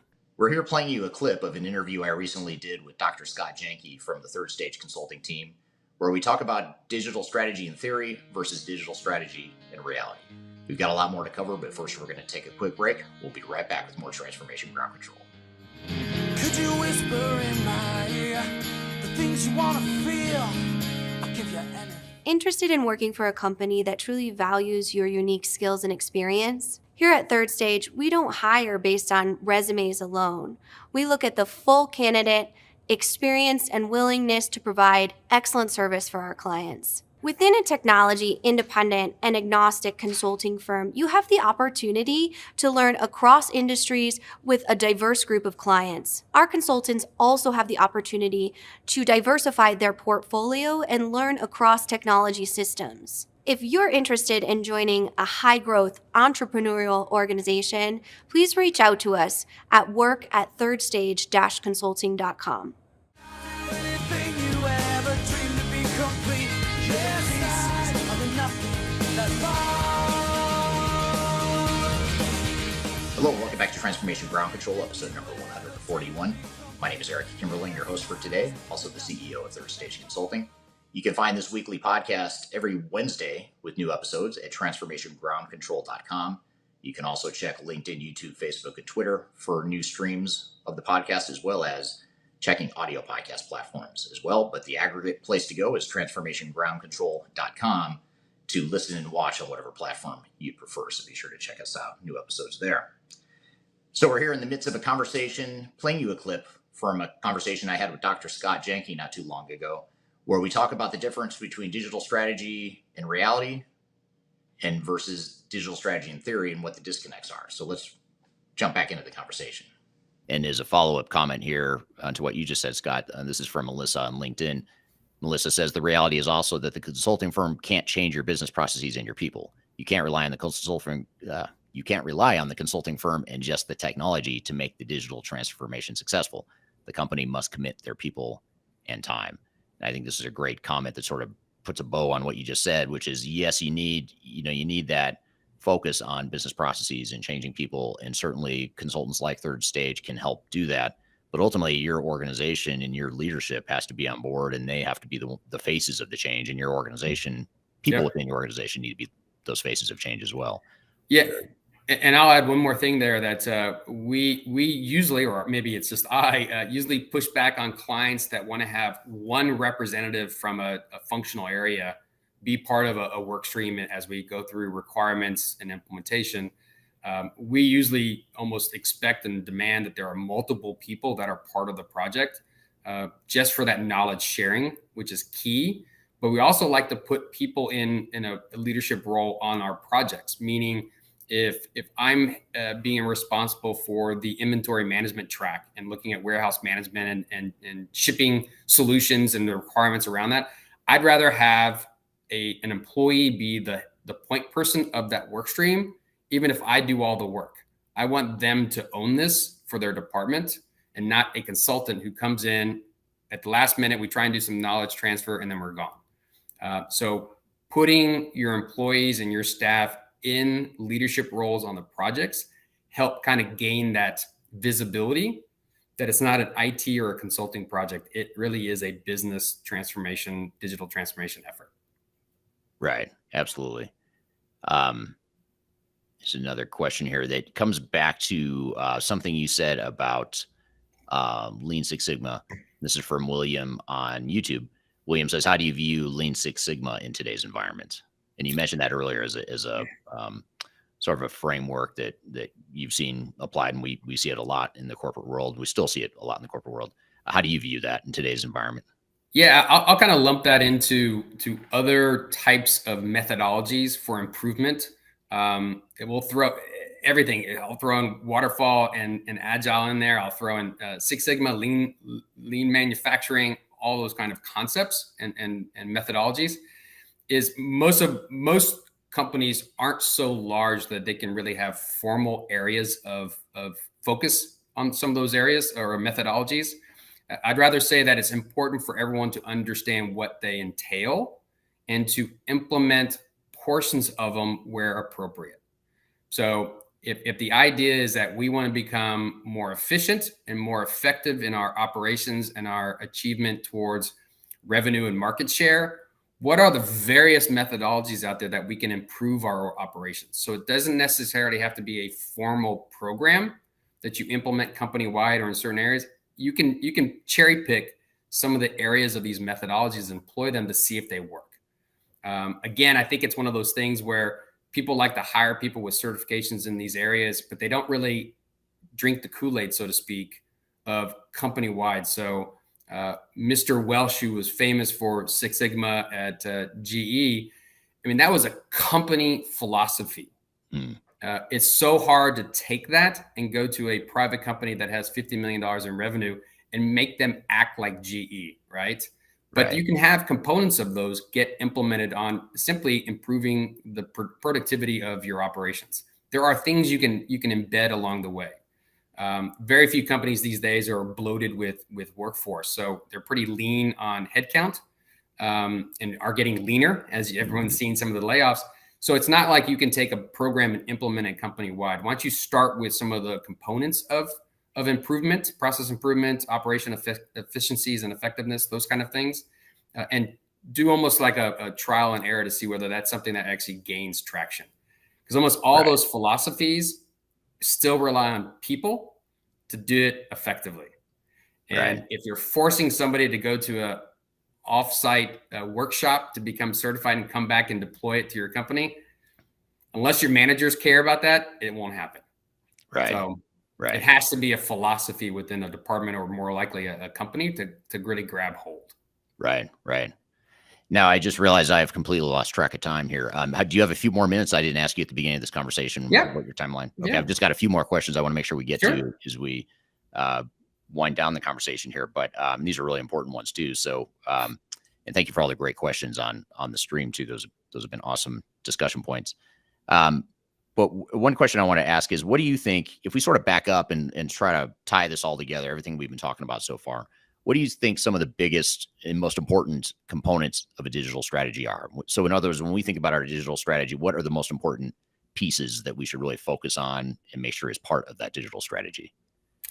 I think we talked about it a couple of times in here, but why, right? Why are you even bringing this up, or having a concept, or why are you initiating something and making sure that you understand the implications of going down a path or not? So that whole alignment, I think we're stressing that pretty hard, and it's because it's so important, is that the tactical stuff we can get done, but unless there's a purpose and a reason why, when it hits the fan, so to speak, you're going to give up. The organization will stop. They'll do the short end around to make it finish, make the project or the effort finish earlier than maybe planned, just to be done with it. This is not an easy or inexpensive effort. So the alignment of why you're doing anything around technology or digital strategy is the fundamental basis that will carry you forward. And it doesn't have to be, and it shouldn't be just at the leadership. It has to be throughout the organization. So I'm surprised. We have some large clients. I'm very surprised they don't have both a passive and active communication effort around some of these things. So going to a portal homepage when you turn on your laptop at work, talking about some of the key initiatives in the organization and maybe even financial results for the last quarter, and making it relevant to everyone is amazing. But most companies don't think about that. They only communicate when something has to happen rather than an ongoing engagement. So I think the strategy part is so important. And the other thing is, I feel like a squeaky wheel is the organizational effort around change management and focus on people. It is.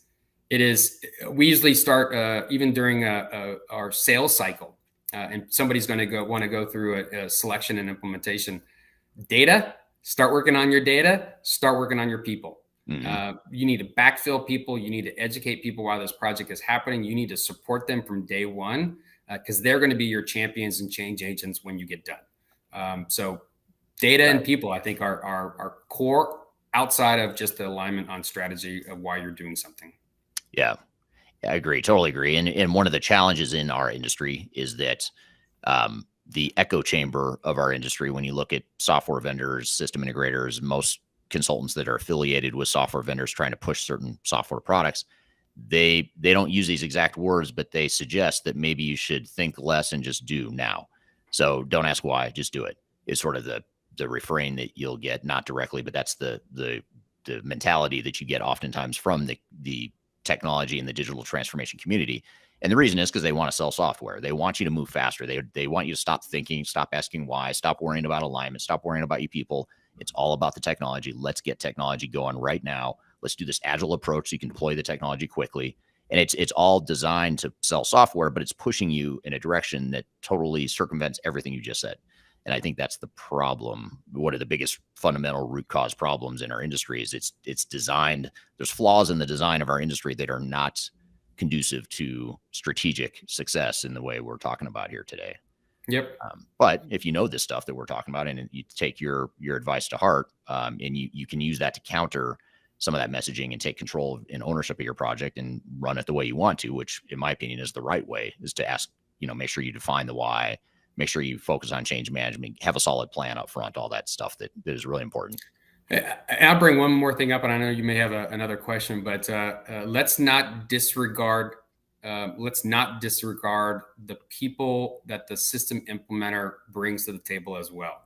Mm-hmm. Typically what we see is you get the outstanding folks during the sales cycle, you get the outstanding folks at the beginning of the project, and then they start resource changing. Right. And when we come in middle of a project and ask for, or we're being engaged to do an assessment on the project, some of the things that frequently come up is that there's not good knowledge transfer within the organization. They give us the C players. They have a lot of coaching, and all of a sudden now we know more of the product than the consultants that we're paying for.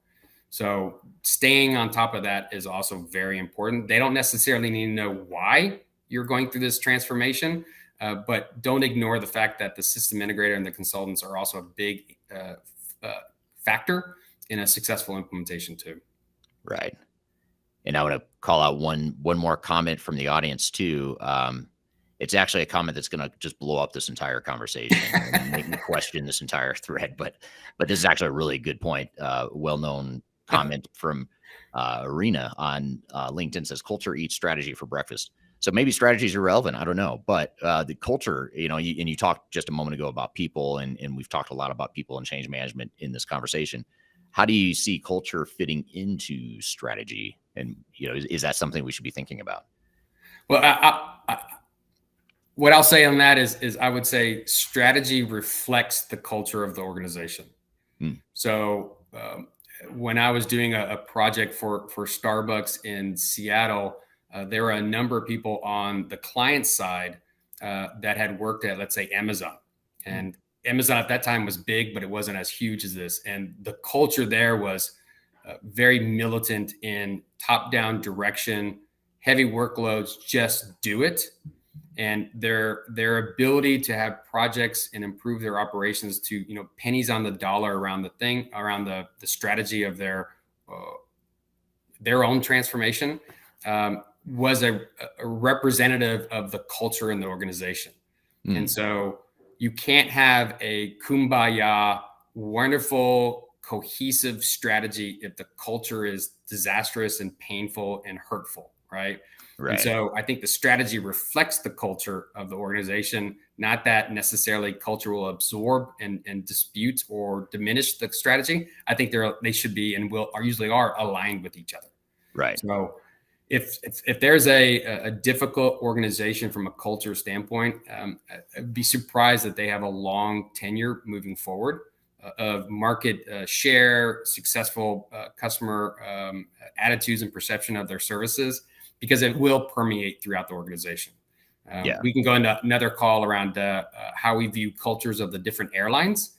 But for those who fly very often, they're a little bit more similar now than they have been. But in the past, each one had their own unique culture that drove their strategy of pricing, market share, and those kind of things. So the difference between American and Southwest, for those that might be in the Dallas area, pretty significant.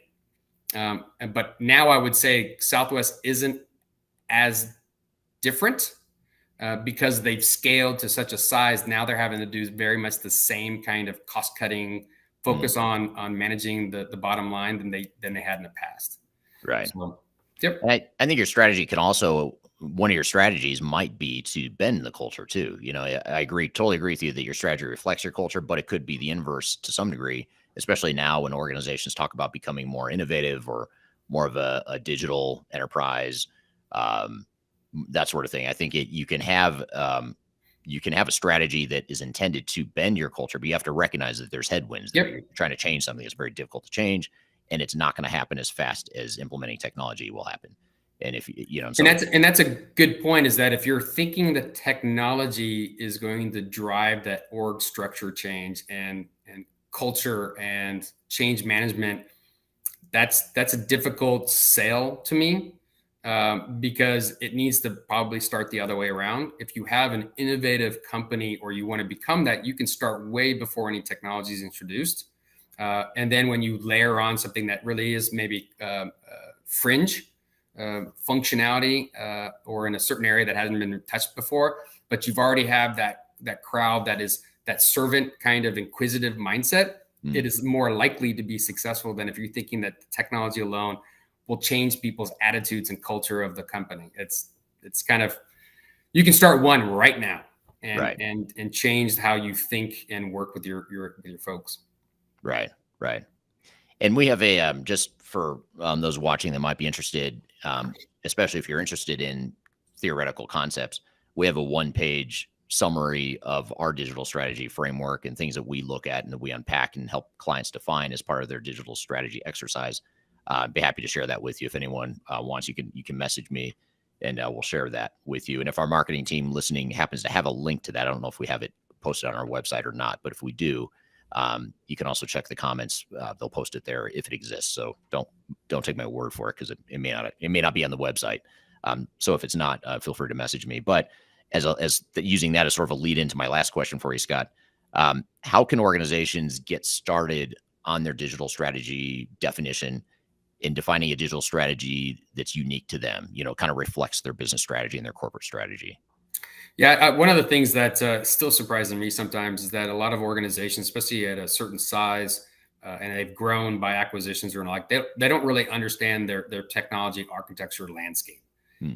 They don't, if things are working, maybe, but they don't really understand kind of everything from ease of use to cost to retirement across the spectrum, to then align with why are you looking at this to start off with. So one of the things that we have conversations around in workshops and through implementations of a ERP solution or point solution is understanding what is your competitive advantage within each functional area and your perspective of the organization in the marketplace. The concept that you can use all of the out-of-the-box functionality and all of the out-of-the-box processes within the system is naive, because if that's the case, then you're not adding any value to the marketplace. Every organization has a perspective or a competitive advantage or uniqueness to them, and making sure that shines throughout the whole process. So before you start a transformation project or initiative, before you go out and select a system, understanding your landscape in the first place, but understanding what's unique about you. What is driving you, and then focus on that instead of making sure that everything is like for like match on a new system. Use out of the box for back office processing. Don't even think about doing something unique. If that doesn't give you increased revenue or increased market share, table it, right? Only focus on what truly is competitive advantage to you. And a lot of our clients are private and they don't necessarily have gone through that effort before. Right. And so a lot of these private companies become public or get bought off by public companies. So having that perspective is core, I think, before you go down this path. Because I think once you go down this path, you need to keep going. Right. You can't just do it for a little bit, stop and say we're done. So understanding why you're in business and why you're successful, and then look at your technology landscape and see how they sync up. Yeah, absolutely. Well said. And you don't want to your point, you don't want to ignore the current state. You need to use the current state and where you are today as sort of your grounding for not only what your strengths and weaknesses are and where you want to be focused on improving operations, because it helps increase revenue or market share. But it helps you be deliberate in that way by focusing on the current state, and it also allows you to understand what you're up against. If you understand your current landscape, not just in terms of technology, but your processes, your organizational design, the people, the culture. You have to understand the realities of where you are so that you can have a realistic plan and a realistic strategy to get where you're trying to go. And too often a vendor or system integrator will come in and say, here's our here's our project plan. Here's our proposal. We can do this in 6 months, no problem, or whatever the duration is. It's going to cost you X amount of money, but it doesn't consider where you are today and how big of a jump you're making as an organization. For some organizations, it's a massive leap. They're risk adverse. They're highly tenured staff that just resist change more than others. That's a totally different time frame and strategy than an organization that's a tech company. It's a young startup and it's moved fast. It's not tenured. It's immature processes. Those are two totally different scenarios. They're going to have two totally different project plans, but oftentimes, more often than not, software vendors and system integrators will give those two companies the same exact proposal because they know they can implement technology in 6 months or whatever it is. But this isn't about implementing technology. So, all right. Thank you, Scott, and thank you for the great conversation. And that was a fun one and a good conversation we had back a few months ago on this podcast. And a good one to really help illustrate the difference between strategy in theory versus strategy in reality, and really helps us take a more pragmatic view to digital strategy, or at least that's the intent of the conversation. So I hope you found that helpful in that regard. And we're going to shift gears a bit. And after the break, we're going to dive into what some of the tech trends are in the marketplace. 5 big tech trends you should be aware of in 2024 and beyond, some predictions for 2024, and just things to be aware of in the technological landscape. We've talked a lot in this show about a lot of stuff other than technology, but we do want to be mindful of what the technological trends are and how that might be incorporated into our roadmap. So let's take a quick break, and when we come back, we'll roll you this clip of a YouTube video I recently posted about some of those tech trends to be aware of. But first, we're going to take a quick break. We'll be back with more Transformation Ground Control.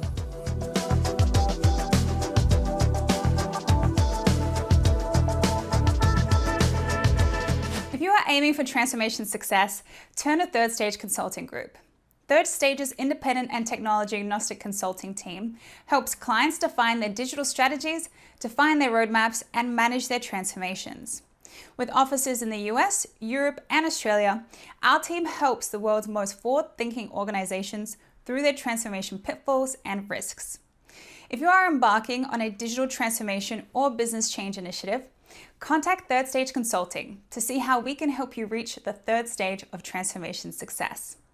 Learn more about us and download independent reports, videos, and other best practices at thirdstage-consulting.com. But we're never gonna survive unless we get a little crazy.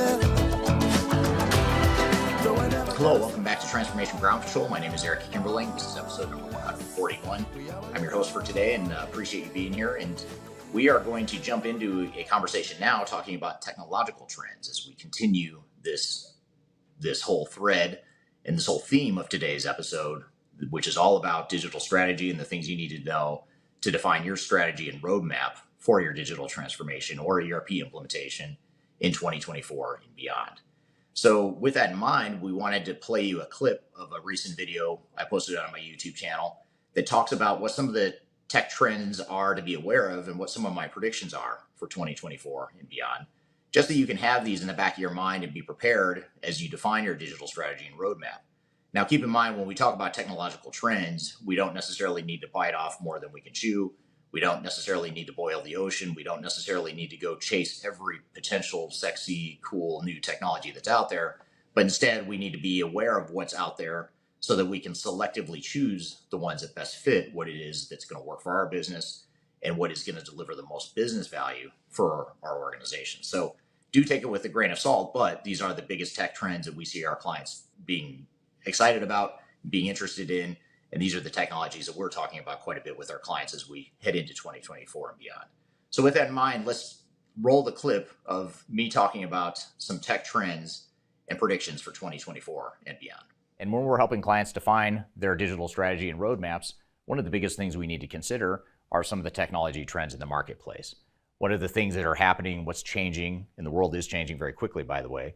And what are the things we need to understand to define a digital strategy and roadmap that makes the most sense for our organizations? So what I want to do today is talk about what are the 5 biggest trends that I see and that our team sees for organizations that are going through digital transformations, not only in 2024, but in the years to come. Now, if you're looking for more information about technology trends and emerging technologies in the industry, I encourage you to read our 2024 Digital Enterprise Operations Report. It's an annual report we publish each year that highlights some of the emerging technology trends and also provides independent reviews and rankings of different technologies that are meant to help you through your digital transformation journey. So you can read that by scanning the QR code in front of you, or you can go to the links below.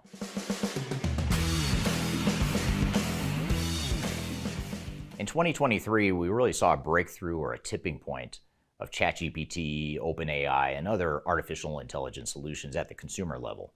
And what that's done is it's really raised the bar and raised the expectations for what artificial intelligence and general analytics can do for enterprises as well.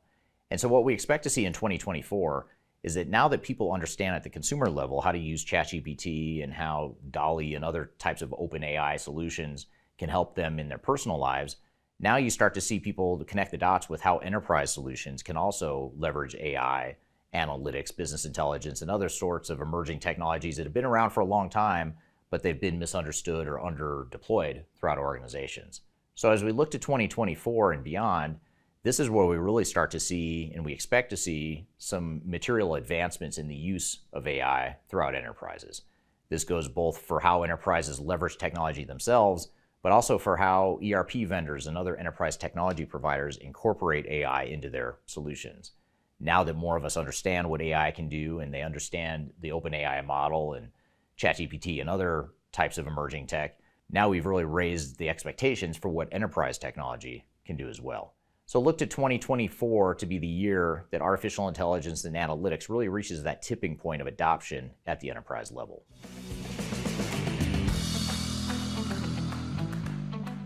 Another trend that we expect to continue in 2024 is the acceleration of digital transformation failures. Despite the advancements in new technologies and exciting new technologies in the marketplace, digital transformations and the deployment of those technologies are struggling at an accelerated pace. There's a few reasons for this. It's not because the technology is lacking in most cases. The real reasons why digital transformation failures are increasing are threefold. One is the fact that many enterprise vendors are forcing their customers off of legacy on-premise systems to cloud solutions, especially in the ERP software space. So in other words, providers such as SAP and Oracle and Microsoft that had these big install bases of on-premise ERP systems are now forcing those customers to switch over to the cloud solutions. And what that's doing is it's creating artificial demand and an artificial spike in the number of implementations happening all at once. And for many organizations, they're not necessarily ready for a digital transformation, but yet they have to go through it because their vendor is essentially forcing them to. So what that's doing is it's creating more failures because a lot of these organizations aren't prepared for a digital transformation, and they're simply going through an upgrade because they're being told they have to. A second reason why digital transformations are failing is because some of these cloud solutions are not as mature as their legacy on-premise counterparts. While some of these cloud solutions provide new capabilities and things that just weren't possible with on-premise solutions, there's also just basic fundamental types of processes that were developed over decades of developing these legacy on-premise systems that are not yet transitioned over to the cloud. So until these software vendors, these legacy vendors, transition all of their functionality and capabilities over to the cloud, you're just going to see bigger capability gaps between what they had yesterday versus what they're going to have tomorrow with their technologies. And then finally, another reason why digital transformations are increasing is because of some of the labor shortages that are being caused by this artificial spike in demand for digital transformations. In other words, there's a shortage of consultants that know certain types of technologies because there's so many transformations happening at once as organizations scramble and sort of rush to go through their transformations. It's a lot like 1999 going into Y2K all over again, if you're old enough to remember that, where you had a spike in demand and not enough consultants and not enough resources to support all the projects that are happening. So for this reason, we expect to see the per capita rate of digital transformation failure to continue increasing. And this is a trend that we saw start really in 2023, and we expect to see that to continue and accelerate in 2024 and beyond.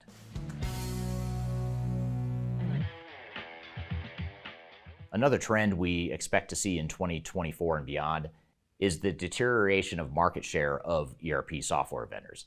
And I don't think the ERP software category is going to go away anytime soon, but I do think the major ERP software providers are going to lose market share to other competitors. And there's other new categories of software that I think are going to eat into the traditional ERP software market. For example, you have providers out there that are providing software platforms.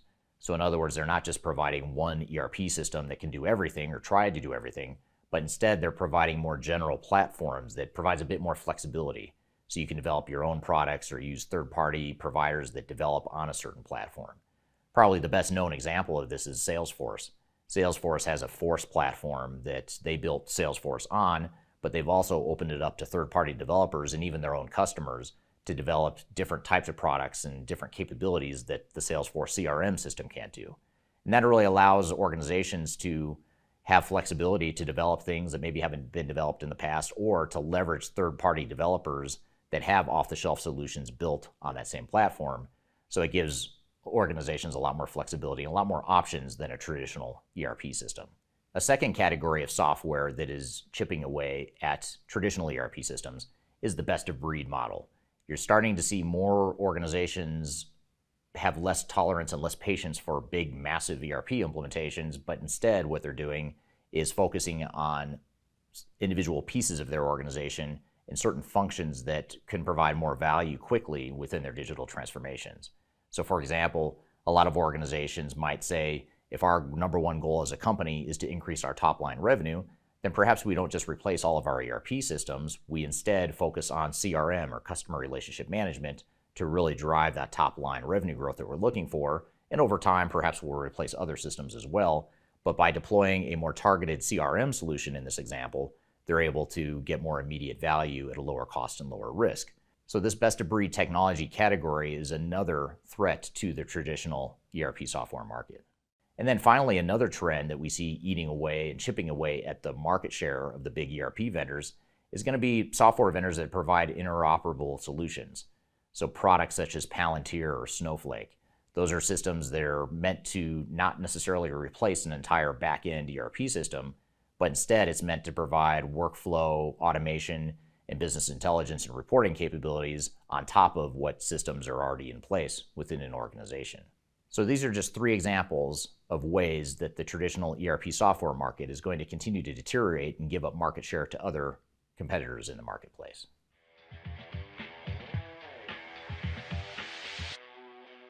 Another trend to be aware of is the whole software platform trend. And I talked about this in the previous point about a category of software that was chipping away at the ERP software market.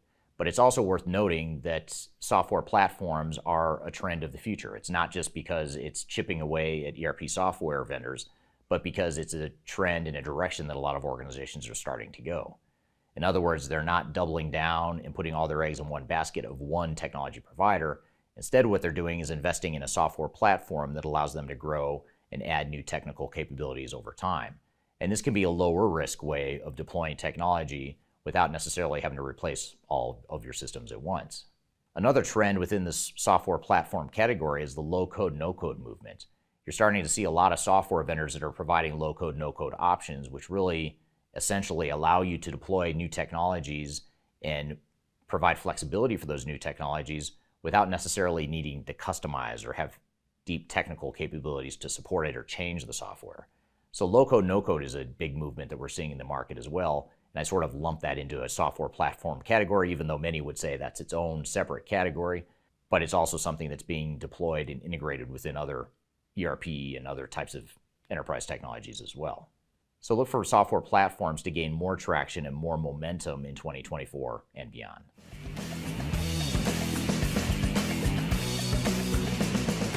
The fifth and final trend that I have for 2024 is the phenomena of IT labor shortages.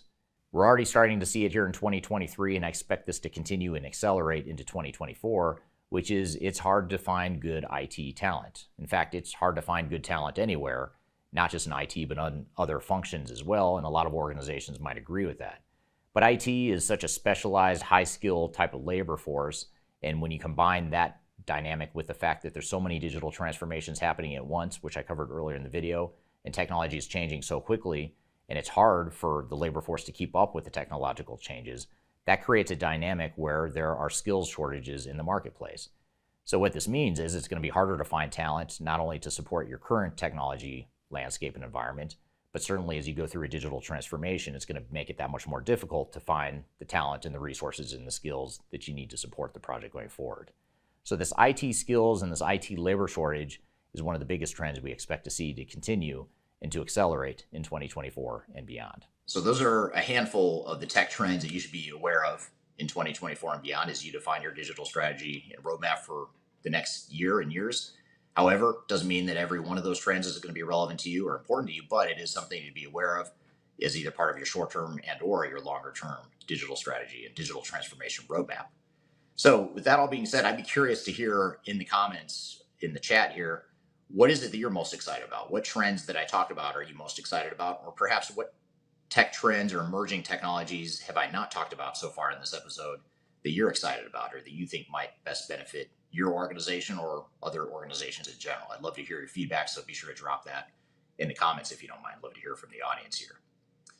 So we're going to shift gears here after break, and we're going to play you a panel discussion with several team members from the Third Stage Consulting team. I won't list them all here right now because there are several of them, but they're all from the Third Stage Consulting team, and we had a panel discussion recently in this podcast where we talked about strategy and planning and some of the things to be aware of as you define a strategy and as you plan for a digital transformation or an ERP implementation. So we thought this would be a great clip to play to add some additional context and case studies and a little bit more real life examples to go with some of the theoretical stuff that we've talked about so far in this episode.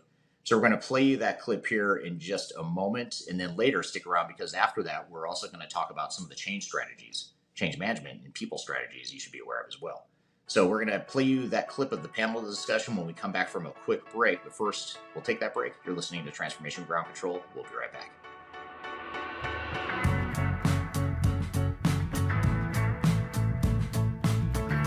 If you are involved in any sort of digital transformation or business change initiative, you will want to download the 2021 Digital Transformation Report. With its comprehensive overview of business and technology trends and best practices, this report is a must-have guide for any transformation project or executive team. Download this free report by visiting Third Stage Consulting at thirdstage-consulting.com. You can also visit our website to learn more about us or download independent reports, videos, and other best practices. Again, visit thirdstage-consulting.com today to learn how to take your transformation to the third stage of success. I'm gonna leave it all out there tonight. I'm gonna leave it all out there. Hello, welcome back to Transformation Ground Control, episode number 141. This is the digital strategy episode. This is the episode that covers everything you need to know about digital transformation strategy and defining a roadmap for 2024 and beyond. And we're going to play you a clip that will hopefully help you have some additional context and case studies and examples and real life examples of digital strategies that work and digital strategies that don't work for organizations. And we wanted to have a panel discussion, which we did on this podcast not too long ago, earlier this year. We had this panel discussion where several team members from the Third Stage Consulting team were joined, or they joined me on this podcast to talk about what some of the key things are that they're thinking about as it relates to digital strategy and planning. So let's go ahead and roll the clip here of the panel discussion talking about digital strategy and planning. Teresa Richardson from Third Stage Consulting, who's a director on the team here based in the United States. Teresa, welcome to the show.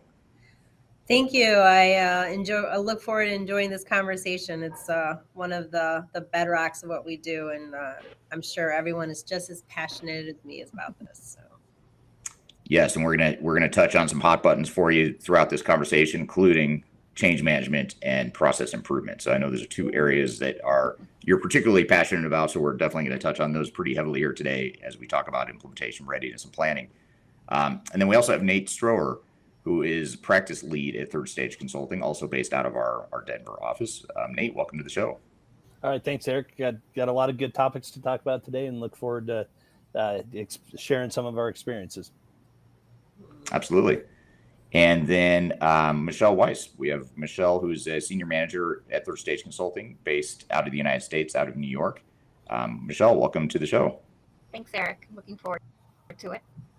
Absolutely. And Michelle has a background in project management, among other things. So when we talk about governance, controls, project management, all that good stuff, that'll be an area that Michelle will be able to help us unpack and understand a bit more as well. And then, of course, we have Kyler Cheatham, who is also the host of our Thursday, or our, what's the name of our podcast again? It's called Transformation Ground Control. She's the Transformation Ground Control. Transformation Ground Control. I should probably remember that name since you and I host it together. Don't worry, I got you. I'm here. Hi, everybody. Good to see some familiar faces. Good morning, Sam. Well, I guess it's good afternoon, Sam. Hi, Peter. Good to see all of you. Good. So we've got some repeat guests here joining us live today. And again, any questions you have as we get going, I'd love to hear your comments.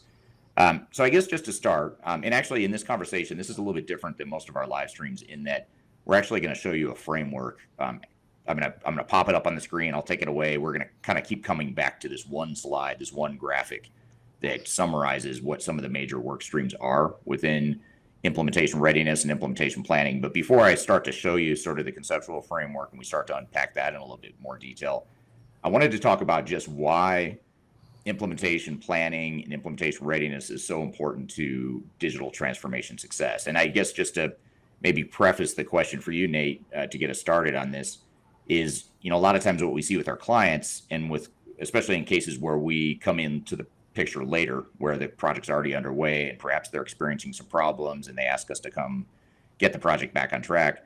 What often ends up happening is there's a tendency to want to just jump right in to a project, start building stuff, start building technology, and let's just start deploying it as quickly as we can because we've got milestones to meet, we've got a budget, we've got limited resources, so let's just go. And one of the things that we see is a lot of times, in most cases, it helps a ton just to slow things down a bit early on to get that right implementation plan and readiness plan in place so that you can actually speed things up and be more effective later. And in the grand scheme of things, that actually is the fastest way to implement, even though it may not feel like it because you're not getting started right away on the technology stuff, which is where, as humans, that's kind of where our brains go. So I guess, Nate, just to start off, why is that implementation planning so important to transformation success? Well, I think it's safe to say that most people within an organization have been through a technology implementation. So that's something people are really familiar with. Digital transformation, however, is something that most people aren't familiar with. As a result, the organizations really need, as you head into the uncharted territories, a well-developed roadmap for success. At a minimum, you need to include your milestones, your resources, and your desired outcome. Or put another way, what are we doing? Who will be doing it? How long are we going to be doing it? And the most important piece is the desired outcome. And I think you alluded to it earlier, Eric.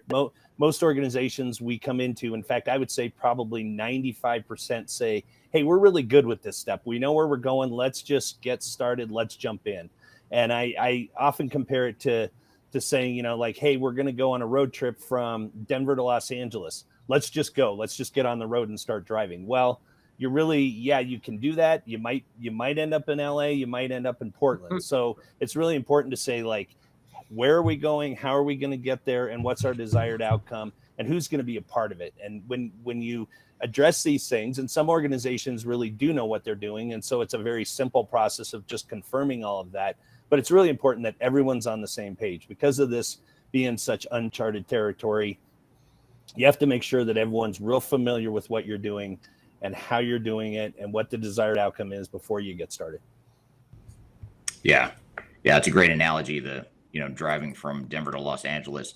Sometimes I'll take that analogy even one step further and say it's almost like you're going to Los Angeles, but you're not quite sure where you're starting from. That's almost how a lot of organizations, or how it feels for a lot of organizations when they don't do this implementation readiness, because so much of what you're tasked with early in a transformation is to figure out not just where you're going and what that future state is, but sort of where are we today and how do we close that gap? Otherwise, you're sort of flying or driving in the dark, I guess I'd say, on your way to Los Angeles without clear vision or direction there. Well, that's a good overview. Thank you for that. And again, we're going to come back to the framework and talk about what some of the specific components of implementation readiness are. And I think that'll help bring some of this to life, because right now we're sort of at the high level, but we'll come down into the details here in a moment. But before we do that, another question for you, Teresa, is that, Nate just talked about why it's important to have this implementation readiness phase and why it's so important to success. What are some examples that you've seen organizations or that of our clients troubles or the things that they face when they don't take the time or the appropriate amount of time doing this upfront sort of phase zero of implementation planning and implementation readiness? What are some of the consequences or some of the symptoms that you see as a result of that? Sure. So, three really come to mind. And again, they all tie back to, in my opinion, that three-legged stool or that pyramid of success, the people, process, technology. So you could run the risk of misalignment, meaning, are we taking the time to understand our business goals and our business strategy to the technology strategy? Will this technology support that growth in the future? So if you're not understanding where the two really connect and how they collaborate with one another or support one another, you could misalign your business goals to the technology. Another one is, and some of the things that I love is risking the cultural and organizational progress, right? So looking at your stakeholders, do they understand the change? Do they know what's coming? Are they part of the conversation to create the solution that they need to help support what they're doing within that change as it moves forward? So you have the risk of losing or creating a bigger divide in your culture depending on where you start. And then the last would be, in my opinion, is that operational disruption, right? So are we really understanding the total cost of what this is going to be, the cost to the organization? You really have to look at all of those to make sure that you're not offsetting one for the other. So I know in a lot of your videos, you talk about, if we're not looking at that picture from a holistic perspective, you can have a huge impact, negative impact to what we're doing. So although your implementation could cost $1 million, if you're not looking at how this impacts your operation, it could be, 3 to 4 times higher than that, just to level set and get everything moving back to where it should be. So in my opinion, it's not just the technology, it's the people, the process, and the technology, and they all need to be evaluated. And by using the implementation readiness framework, you're able to look at each one of those sections to make sure everything's aligned and moving to where it needs to go. Yeah, that's a great point. And you hit on this really important topic, or this important point of alignment or lack thereof of internal alignment. And that's a really important one, because a lot of times when you think about why these projects fail or what some of the common challenges are that organizations face, you think of things like, resistance to change, or poor project management, governance and controls, technology doesn't work the way you want it to. You think of all these different symptoms, but a lot of times when you dig underneath that and you really trace back why those symptoms happened in the first place, so much of that traces back to that lack of alignment. And if you're not aligned internally as a team as you get started and you get going down this path, you're going to spend a lot of time and money, wasted time and money, because you're not aligned. You're not on the same page. You're trying to make key decisions that are costing you time and money during the implementation. The other thing too. Oh, go ahead. Sorry. No, go ahead. Well, I was going to say, even with your business processes, you think, okay, this is a technology and we're going to focus on this. But if your processes, internal processes, don't support it, or something's missing, or you need to re-engineer it, and you don't take the time to look at that, it's not going to be a good scenario when you flip the switch and you're expecting a certain outcome, and then you realize, okay, well, we need to re-engineer this or look at that. You're wasting a lot of time and resources. Yeah, absolutely. The other thing too that we noticed, that I would just add to your list of things you mentioned that cause or that point to why implementation readiness is so important, in addition to alignment, is the realistic expectations, and just really knowing, again, back to the driving analogy. Yes, we're going to Los Angeles, but now we have a clear vision of where we're starting from and how we're going to get there. What's the terrain we've got to navigate, organizationally, operationally, all that stuff. And if you don't have that up front, not only do you have misalignment, but you also have unrealistic expectations, or you just don't know how long the project's going to take, how much it's going to cost, and how much it's going to cost you in terms of resources. And so you end up guessing, and you usually end up wrong, and then you blow past the budget, and it takes longer than you think because you didn't have that clear vision up front. So it's sort of like we're trying to unpack or trace back why so many of these problems happen. The good news is you can trace it back to a small handful of things that then percolate and explode into a bunch of other symptoms. So if you can really attack the root cause, which is really what we're getting at here today, that's one of the more effective ways to handle that. What I wanted to do for those of you that are watching, and those of you listening on the audio podcast won't see this, but we'll try our best to bring this to life verbally. But I'm going to show you a screen or a graphic that shows what we mean by implementation readiness and what some of the major components and work streams are. And I want to kind of walk through each of these one by one, and then we're going to come back to questions from the audience as we dig into this. If I take away the slide as we get going in the conversation, don't worry, I'll bring it back.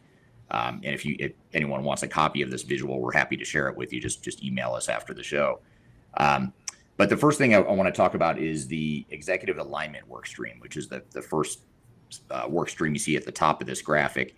And that's one of the major work streams of implementation readiness, which is really ensuring that you have internally at the executive level, you have clarity and definition and articulation of what it is this project and this transformation is going to mean to the organization. And when I say that, I think a lot of people think intuitively, like they think, oh yeah, I've done that. We've defined that we need to replace our old system. I'm not talking about replacing and modernizing technology. I'm talking about just what is it that you want this project to accomplish for your organization. It might be heavily focused on replacing old technology, but why? Why are you replacing the old technology? What are the goals and objectives you're trying to accomplish? And within that, more importantly, what are all the different decisions and parameters and guardrails you need in terms of decisions to ensure that you have a strategy that's aligned with your overall corporate or organizational goals and objectives? So this is where we typically would help clients through the process of making key decisions around things like, for example, are there certain parts of our business that we are willing to just change our business to fit the technology if there are technology limitations, which there typically are when you do these sorts of enterprise tech rollouts, or are there other parts of our business or certain workflows or processes where we know that's our secret sauce, we know we're different and we're intentionally different because that's our differentiator as an organization, and we're not going to compromise on that. Therefore, the technology needs to change to fit the business. So you think about those decisions, which there is no one size or one answer for an entire organization. Usually it's case by case or depending on what process or department you're talking about. But if you don't have that clarity of vision defined at the executive level, what's going to happen is you're going to get into the implementation and there's going to be confusion as to, do we customize the software or not? Or do we just change the business to fit the software or not? And you end up spinning your wheels and wasting a lot of time and money on some of those decisions if you haven't clearly define those decisions early on. So that's sort of at a high level what that strategic and executive alignment work stream alludes to. But I want to shift gears and maybe as we kind of do a flyover view here of these different work streams and then come back to follow-up questions. We're here playing you a panel discussion recording from an interview we did on this podcast not too long ago, where we talk about digital strategy and planning for a transformation. These are the things that are very important to a digital strategy definition. So I wanted to play this for you, and we've got a lot more to cover, but first we're going to take a quick break. We'll be back with more Transformation Ground Control. Just tell me what you've got to say to me. I've been waiting for so long to hear. If you are aiming for transformation success, turn to Third Stage Consulting Group. Third Stage's independent and technology agnostic consulting team helps clients define their digital strategies, define their roadmaps, and manage their transformations. With offices in the US, Europe, and Australia, our team helps the world's most forward-thinking organizations through their transformation pitfalls and risks. If you are embarking on a digital transformation or business change initiative, contact Third Stage Consulting to see how we can help you reach the third stage of transformation success. Learn more about us and download independent reports, videos, and other best practices at thirdstageconsulting.com.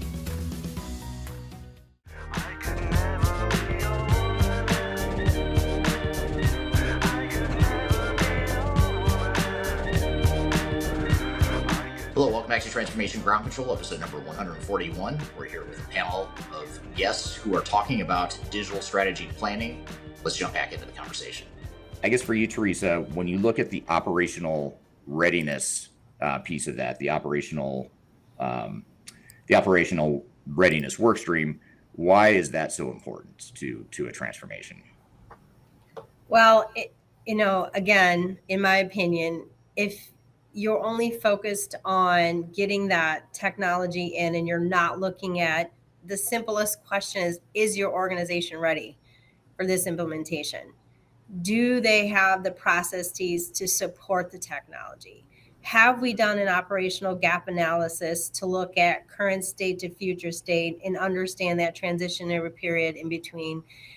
If those questions aren't asked, there's going to be a lot of rework, a lot of wasted time, effort, and resources on an organization's end, and a lot of missed opportunity for improving your culture and even the processes within your organization to improve. So again, in my opinion, operational readiness is just part of the pie, just part of the equation that you really need to look into. So you need to make sure that you validate these processes and these requirements to ensure that you're on the same page. Is there any need to re-engineer or update or to create new processes, new roles, new responsibilities for training opportunities, for communication opportunities? It's all part of that whole ecosystem that you need to look at for success. Right. I mean, I could take a whole hour talking about this because it's so very important. So, the processes are the foundation of what you're doing. Yeah, it sort of serves as that blueprint for your whole transformation. When you think about building a house, you need to know how you're going to build that house and sort of what the design is, where the walls are going to go, where the foundation goes, where the plumber and the electrician and drywall people are all going to come in and do their role. But what ends up happening is organizations end up going to the plumber, in this case, the system integrator, the software vendor. They go to the plumber and say, hey, tell us how to build a house and help us build a house. And so they just start with the plumber, but they don't have the foundation. They don't have the other pieces in place that are needed, but yet the plumber's there advising them on how to build a house. So that's the sort of analogy that we found to be effective with organizations is you've got to treat your transformation the same way you would treat building a house. You need to have that general contractor who could also help manage those business process pieces of it. And that's almost like having an architect on a home building project. You've got the architect and the design of what it's going to look like, and then you've got all the other contractors that can actually execute and make that a reality. So that's a really good point you bring up there. I was going to say something about that, Eric. Sure. One of the things is that a lot of people think, well, how can I come up with my processes if I don't know what the system does, right? Yeah. And that's and the important thing is to get your processes down, right? And then, because the system integrator is not going to help you with that. They're expecting you to come with, this is my process. Mm-hmm. And then they're going to do that fit gap. Now they're going to say, you know what, our system does it this way. Let's talk about it. Can we change this? Can we change that? Can we do something to make it more like yours? So I think that perception that they're going to help you with that is definitely out there, and it's not correct. Implementation is expecting you to come with, what are your processes? What do you want them to be in general? And then we'll help you with that idea of how does it fit with the software. So yeah, that's a great point. I totally agree with you. And it's almost like when you think about business processes, kind of that level 1 through 5 classification, where level 1 is your real high level macro processes, and then you get down to level 5, and that's your screen by screen, button by button, what you're doing in a workflow. The system integrators or the software vendors are going to help you with that level 5, level 4 and 5 level of detail and granularity, which obviously that's what they're good at. But you still need that overarching framework, kind of that top down level 1, 2, 3 definition of this is what we do.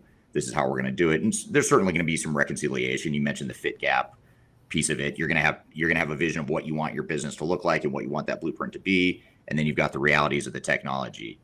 Some limitations in some cases where you just can't achieve that vision with that technology, and therefore you decide, what do we do? Do we water down our vision? Do we put in a third-party system to help fill that gap?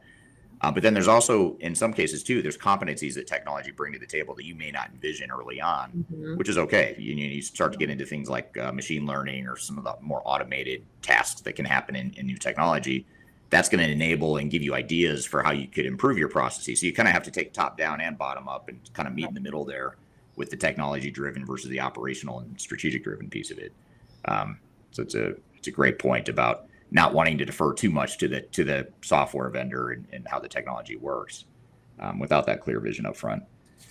Okay, and back to your other, arguably your area of biggest interest and passion, Teresa, is organizational change or the people readiness. And I say arguably, and really, I don't really think that's up for debate. I think change management is clearly your number one mindset when it comes to transformation, which is a good thing. So this people readiness work stream here, tell us about that one. Why is that one so important in this implementation readiness phase of a project? So I have to be honest with you. When I saw that particular point of discussion today, I started taking notes and writing all kinds of stuff. And I'm like, this is awesome, because change, and I don't think a lot of people understand when this really happens, but change really begins the minute the decision is made, right? The minute the decision is made from the top or whomever is going down this path, that's when you need to understand how you're going to fit change management within the overall plan, because change begins the minute the decision is made. And I'm like, I'm going to write that on my board. I'm going to, you get these moments of awesomeness. I'm like, oh my God, that's a great saying, but it's true, right? Change begins the minute the decision is made. And a lot of organizations, it's like an afterthought. But people make our organizations. People make the wheel turn. And I've said this 20,000 million times now. Unless your process is 99.9% automated, people are involved, and you have to take that into consideration when you're looking at a transformation. That's if you want it to work, that's what you got to do. Some people, they just forget about it. I'm like, okay, you don't want it to work, fine. But that's what you need. So making sure that you have your people readiness assessments. Are your teams engaged? Do they understand what the change is? Can they articulate it? Do they understand why it's important? How it's going to benefit? Even when you're looking at process re-engineering or creating what we just discussed on how our processes are going to evolve, or how are they going to support, 9 times out of 10 you'll have a change in roles and responsibilities. So do your people understand what their new role in their new world looks like? If not, we have to provide training, communication, maybe re-education, whatever, because we have to support them in order for them to support the technology. And that's a lot of times where they miss the mark. We talked about, the gap analysis and the processes. You have to do the same thing with your people. You have to evaluate their skill sets to current state to future state. What new skills are required in this new environment? And the last is, people transformation. I can't say this enough. Creating a culture of change mindset doesn't need to stop when your technology implementation is over. You want to grow that. You want to cultivate that, because they're the people that are going to see the next opportunity or wave of improvement, of cost savings, of, a defect, calling out a defect, making sure that things are running appropriately. We're giving a service to somebody or giving a product to somebody, and they're the first ones to see an opportunity to make it better. Yeah. And we only have a half an hour, but I could go on and on and on. It's important. Oh, absolutely. Yeah, it's definitely important. I'm going to share a few comments as we're getting them in here. And I'm actually going to come back to some audience questions in just a moment, but I want to get through these last 2 work streams a bit first. But just some great comments here from Chris on LinkedIn, who mentions that getting the as-is processes can take months. And then someone else on LinkedIn, I don't see the name of who posted it, but don't underestimate the effort it takes to educate your system integrator on your business, which then influences your business processes. So that's a great point too. And the better job you've done of defining your operational plan or your future state business processes and your change management plan, the better your system integrator is going to be able to add value to the project and sort of fit within your vision for what the project is, rather than making it about them and their vision. And that's an important dynamic or mindset shift that organizations often face. Okay, Nate. So I'm going to switch gears a little bit, and we talked about strategic alignment. We talked about operational readiness, people readiness, and then there's technical readiness. Maybe help us understand that at a high level in terms of why that work stream is so important, or what is it and why is it so important? Well, I think this goes back, and we're starting to hit a theme with all of these different readiness pieces of the project. But I think it really, again, comes back to where are we now? Where do we want to go? And how will technology help us get there? And when we say, where are we now? I think it's important to everyone, or organizations and people, for all that's worth, tend to focus on what's not working. But I think it's important to say, what is working? What are we doing well? And how is technology helping us to do that well? And then what are the challenges, and how can this new technology help us to get to where we want to go? But I think it's also important, and folks tend to, and organizations tend to focus on one technology. And it usually is around an ERP system, a CRM package, a human resource platform. But I think it's really important to know that all of these work in the overall technology landscape. So all of your systems really need to not only work together today, but work together in the future to support your vision. And I think Chris, in looking, Chris McPartland, I think you made a really good point in one of your posts here, and that is the technology may already be there. And we've had organizations before where you come in and you say, you know what, I think you're focusing on an ERP implementation. Maybe this is something that you already have in place that we just need to optimize. We just need to build the people and the processes around the technology that's already there. So it's really looking at all of the people, process, and technology, know that they don't exist in a bubble, and then finding out, again, back to those questions. Where are we now? Where do we want to go? And how will the technology support that vision? And I think just to add to that is also making sure that the people that are going to be working within your organization with that technology are, prepared or getting support to get to a point where they're going to be able to support that. So a little bit of that people training, people change management for them, the IT folks, which is, have a bigger role sometimes than end users specifically, just because they're going to be, implementing integrations and other systems to support the bigger system, right? So we're here playing you a panel discussion recording from an interview we did on this podcast not too long ago, where we talk about digital strategy and planning for a transformation. These are the things that are very important to a digital strategy definition. So I wanted to play this for you, and we've got a lot more to cover, but first we're going to take a quick break. We'll be back with more Transformation Ground Control.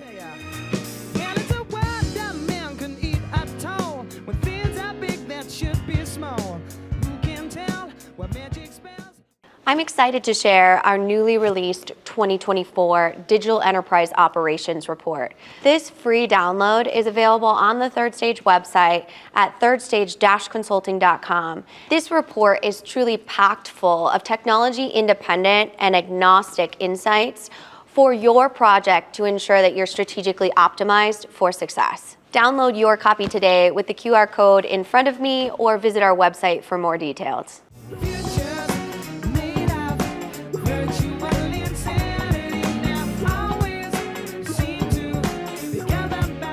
Hello, welcome back to Transformation Ground Control, episode number 141. We're here with a panel of guests who are talking about digital strategy and planning.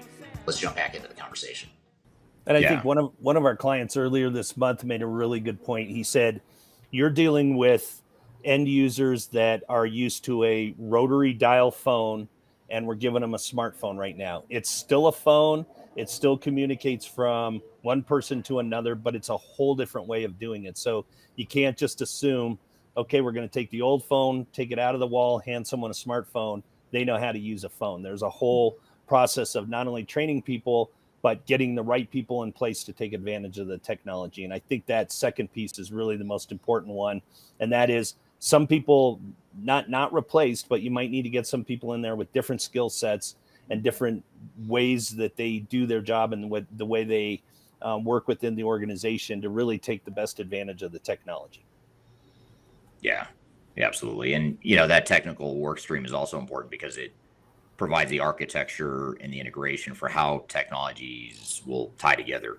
Even if you're implementing a single ERP system, you've got to tie together different modules within that system, and you've got to have an architecture for that. And not to mention the fact that it's highly likely, if not 90% plus likely, that you're going to have to integrate your core ERP system to some other technologies, whether it's a regulatory system or a industry specific type of solution or whatever the case may be. Okay, and then Michelle, help us understand the last work stream here at a high level, the project governance and planning. What is that work stream and why is it so important during this phase of the project in particular?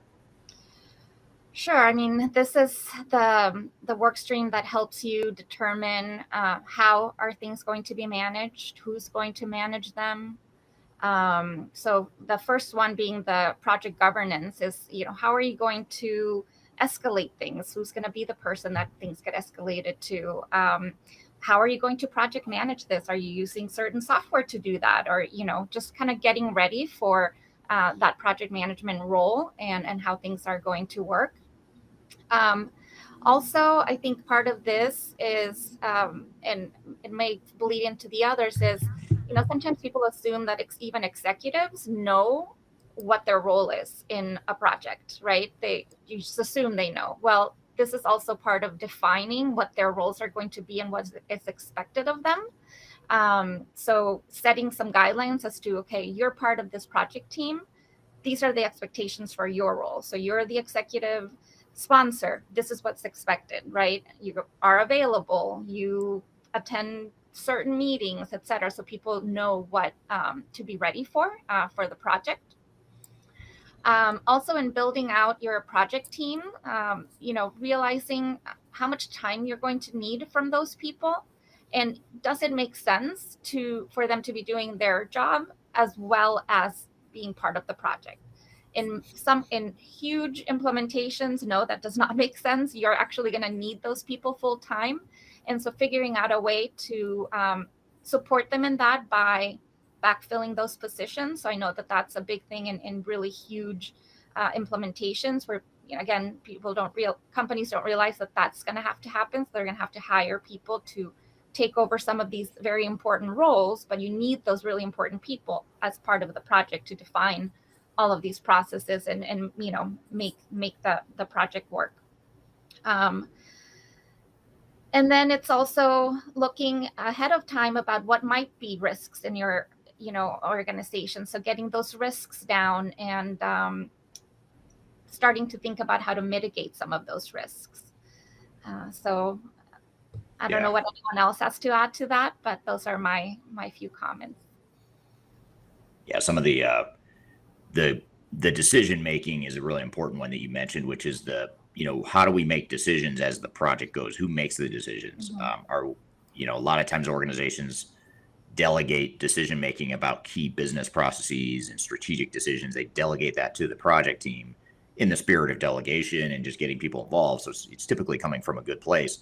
But what ends up happening is you lose that alignment. You lose that alignment with your future state strategic vision if you don't have that governance in place. So it's not just about keeping a project on track, making sure you finish on time, on budget. It's also about making sure that you are delivering a transformation that aligns with the executive and the strategic alignment strategy of the organization. And it's also selecting the project team all the way down to the user, the UAT people. So the users that are going to UAT, so that they are communicated to about how the project is going. Maybe they're not involved obviously in all the meetings, but they know that this is a role that they're going to fill, and get them involved, right? I think there was a question earlier about, they don't listen to the end users. How do they get involved? Well, UAT would be the place where they're involved specifically, but the idea is that your organization has chosen representatives to be part of the project that should know the processes and the things that you're doing to communicate those to the project team and hopefully get, some of those things into the project.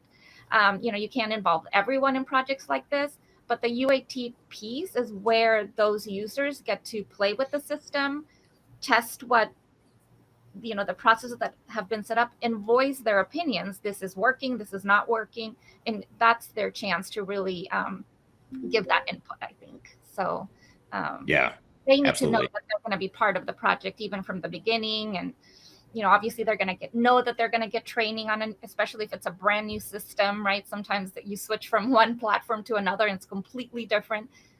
Letting them know that, yes, you're going to get some training, everyone's going to get training. And that comes in Teresa's, communicate with the whole organization, not just the project team, as to what's going on.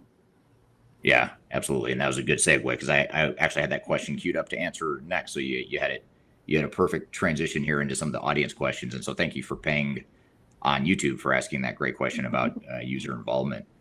While we're on this thread here of people and change, Teresa, I'd be curious, Teresa and Nate in particular, curious to hear your thoughts on this, but this is from LinkedIn. The comment is the scariest part of digital transformation is the poor level of communication.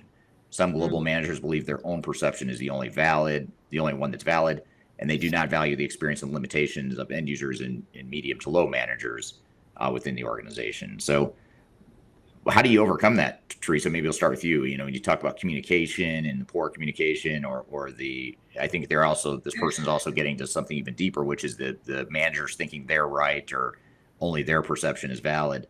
What are your thoughts on that? I know it's a huge question, but what's your first pass? You see the wincing in my face, like, well, interestingly, most impactful change comes from that middle layer or the middle manager area, because they're the ones that are that conduit between upper and, in my opinion, team member level interaction with the process of the technology. Oh my goodness, you put a smile on my face, Kyler. Anyway, when you have managers like that, in my opinion, a manager doesn't need to be the one driving the change if an organization is really engaged, because you have change agents, you have the people that want to see this change move forward. So you don't really have to leave it up to that manager if you really want to make that switch. In my opinion, change is an organization's responsibility. So the communication, it's like a cascaded communication plan where every level of an organization has the idea of the change, but how does that change impact them at their level of influence is very important. Again, I'm not the type of professional that would allow or permit one level or one person to just stop everything. I think it takes an entire community to make, embrace, and really move that change forward. So if the question is, how do you get around that? I think the person asking that question really knows, right? You see the problem, so step up and fix it. Because honestly, everyone within an organization, they're not there just to be there. You're taking time from their family. You're taking time from their, lives. They're there because they want to be there. They want to do a good job. So if you see it, you know what? Address it. So that's what I would say. Yeah, it seems like it's a balancing act between, we talk about executive alignment and that clarity of strategic vision. So on one hand, you kind of need a somewhat of a top-down, even though that's not a cool word to say nowadays. It's all about bottoms up and servant leadership and stuff like that, which is great. But you do need that top-down direction and strategic framework. But then you also you can't overdo that either. You need to have that sort of bottoms up involvement of end users, but also the communication to and among different departments and different people within the organization. So you kind of have to do both, and you have to find that right balance for your organization. To be honest with you, if worse comes to worse, you need to talk to what people listen to, dollars. You know what? If my manager or whomever isn't making it happen, and senior leadership's like, well, why? Tie it back to the dollars. That'll get their attention. You're just wasting $10 gazillion because this isn't happening.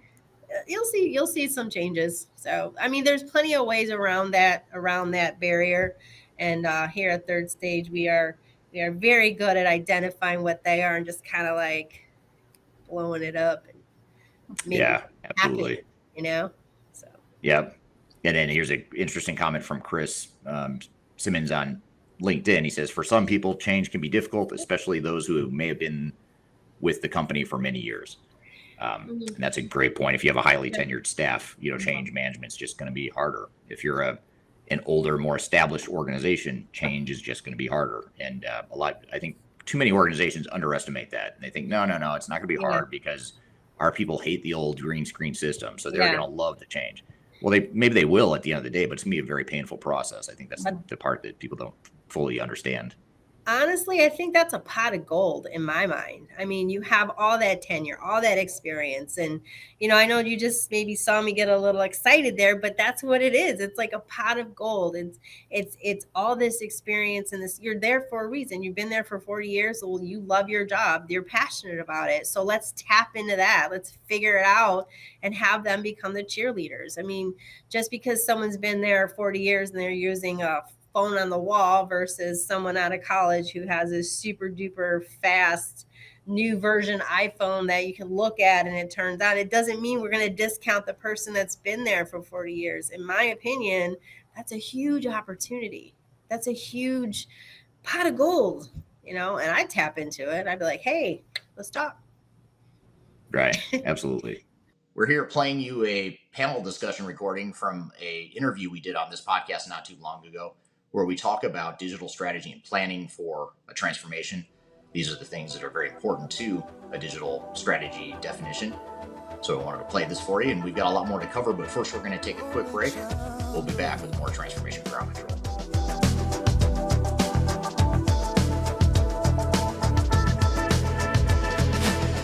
If you are aiming for transformation success, turn to Third Stage Consulting Group. Third Stage's independent and technology agnostic consulting team helps clients define their digital strategies, define their roadmaps, and manage their transformations. With offices in the US, Europe, and Australia, our team helps the world's most forward-thinking organizations through their transformation pitfalls and risks. If you are embarking on a digital transformation or business change initiative, contact Third Stage Consulting to see how we can help you reach the third stage of transformation success. Learn more about us and download independent reports, videos, and other best practices at thirdstage-consulting.com. But we're never gonna survive unless we get a little crazy. Hello, welcome back to Transformation Ground Control, episode number 141. We're here with a panel of guests who are talking about digital strategy and planning. Let's jump back into the conversation. Here's an interesting question or comment from Furkan. I hope I'm not mispronouncing your name too terribly. On LinkedIn, he's responding to Chris McPartland, who we showed a comment from him earlier. I think, Nate, you mentioned him earlier. He mentions that another crucial point is following these processes, which are related to relevant trends, because it changes quickly, in my opinion. So I guess, maybe I'll turn that into a question. What about, how do you, from a process improvement perspective, how do you ensure that you're taking advantage of sort of best practices or improved business processes that can deliver real business value? How can you do that, but at the same time, do that in the context of a very rapidly changing tech environment where technology is constantly changing and the world's changing? How do you sort of define that moving target in a transformation? Or do you have any thoughts on that, Teresa? Maybe we'll start with you on that. I could talk all day on this again, but when you're looking at how the rapid movement of technology is occurring from your industry as well as your organization, just because it's moving fast, is that what you need for your business, is my question. So, yeah.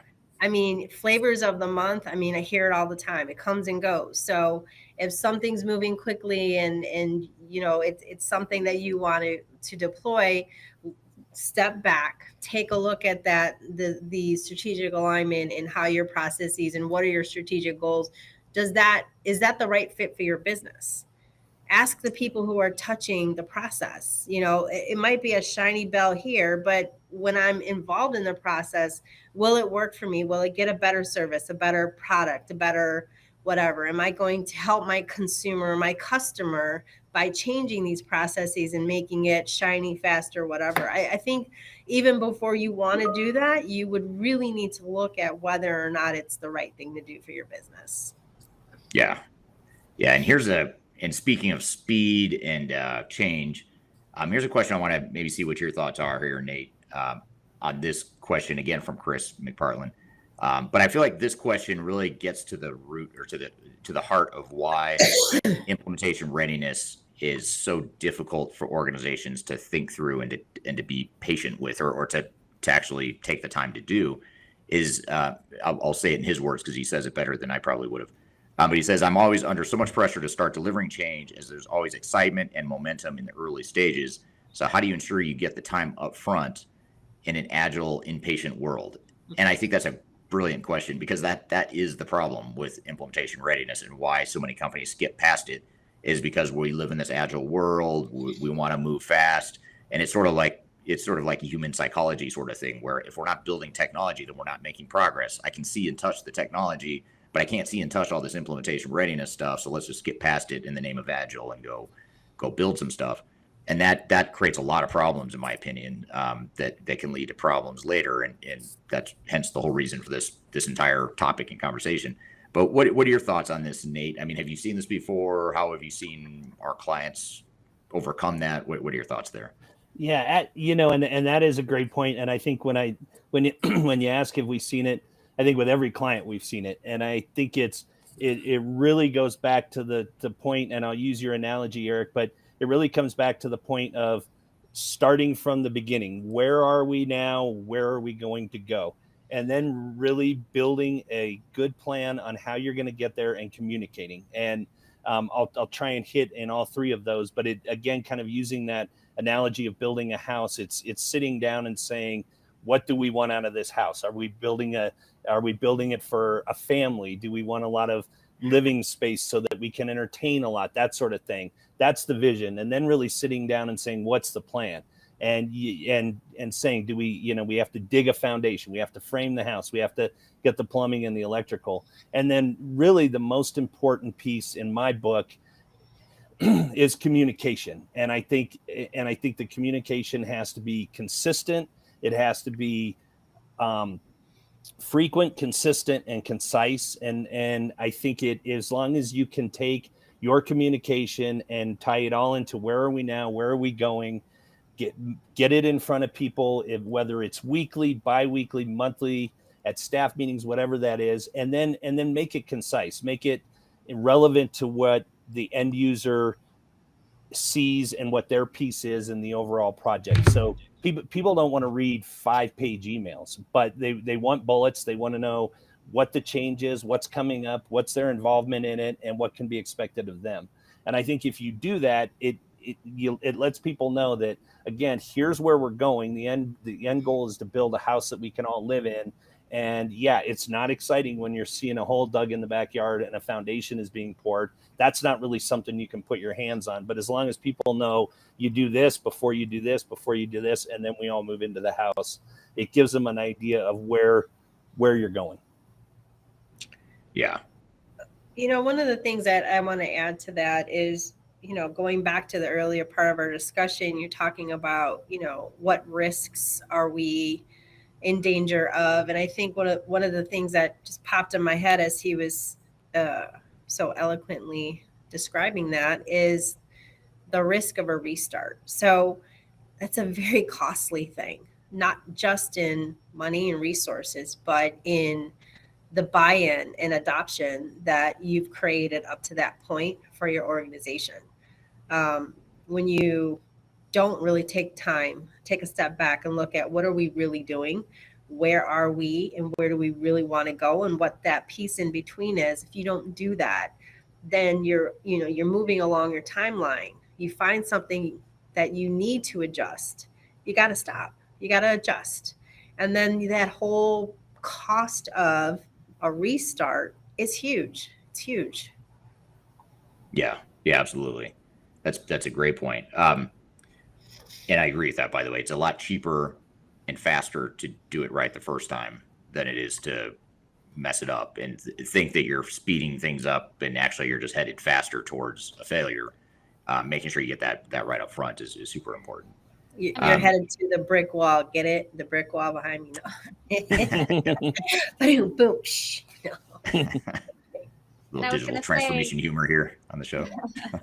If you do a restart, then that's where people start getting that exhaustion of, I think there was a question about change exhaustion, right? If you're going to have to restart something and they're going to be too exhausted from all the change before and it didn't work. So why would I pay attention now? So Absolutely. it definitely has a huge effect on morale, I think, Absolutely. as well as putting the project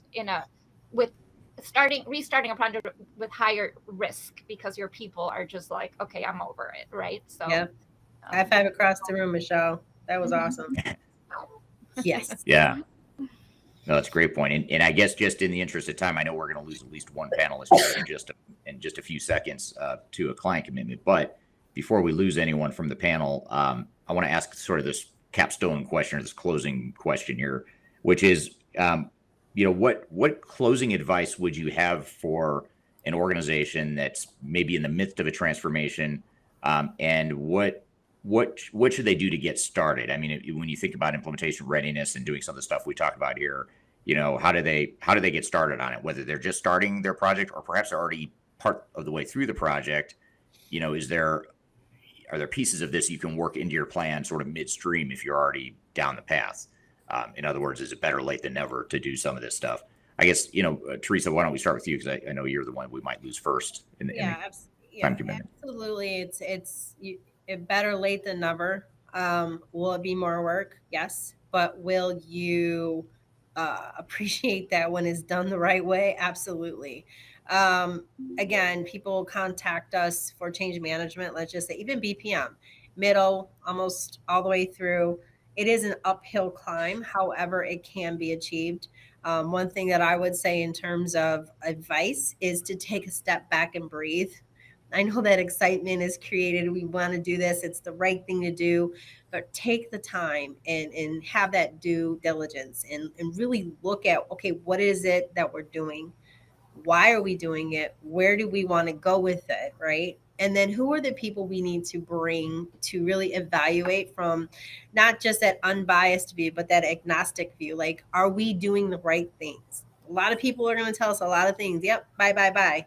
Take this, purchase this. But is it right for our business? That's a question you have to ask. And if it isn't, what do we need to do to fix it? Yeah, great point.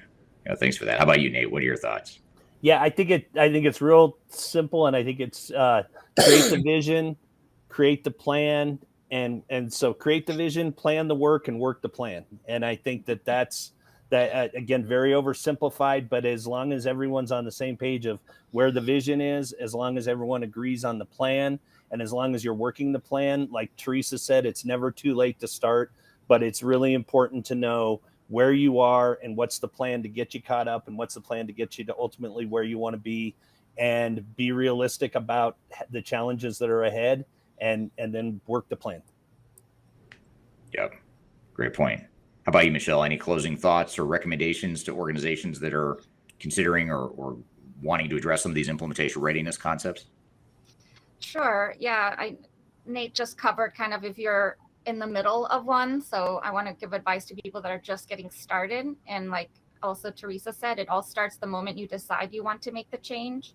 And some of the implementation readiness steps can start happening while you're choosing your software, right? So that way you maybe don't feel so rushed to try to get into implementation. So thinking about who those important people in your company are that you might want to try to retain for the project, starting to communicate about this, forming some excitement to get ready for that implementation. So, some of the process stuff might not be able to happen until you've chosen the software, because now, you have some idea about how they do things a little differently. But a lot of it can start sooner, and it's never too soon, I think, to start thinking about how you're going to communicate, with the change management plans and things like that. So start early, and it'll get you ready faster. Yeah, great point. I don't think I've yet met a client that said, we started this whole implementation readiness thing too soon. We should have waited. or the change management stuff. We should have waited on the change management. We started way too early on that. I've never heard a client say that. All right. Thank you to our guests who were on the show several months ago and are back on the show today without even knowing it. So thank you for being a part of that conversation, a very enlightening conversation to talk about digital strategy and planning. And one of the things we did talk about in that panel discussion quite a bit, and a number of times, is change management. And you can't talk about digital strategy, or at least you can't talk about effective digital strategies without talking about change management. So we're going to pull on that thread a little bit more and dive into and focus on change management strategies here in just a moment. We're going to play you a clip of a YouTube video that talks about the top change management strategies that you should be aware of. So we're going to play you that clip when we come back, but first we're going to take a quick break. You're listening to Transformation Ground Control.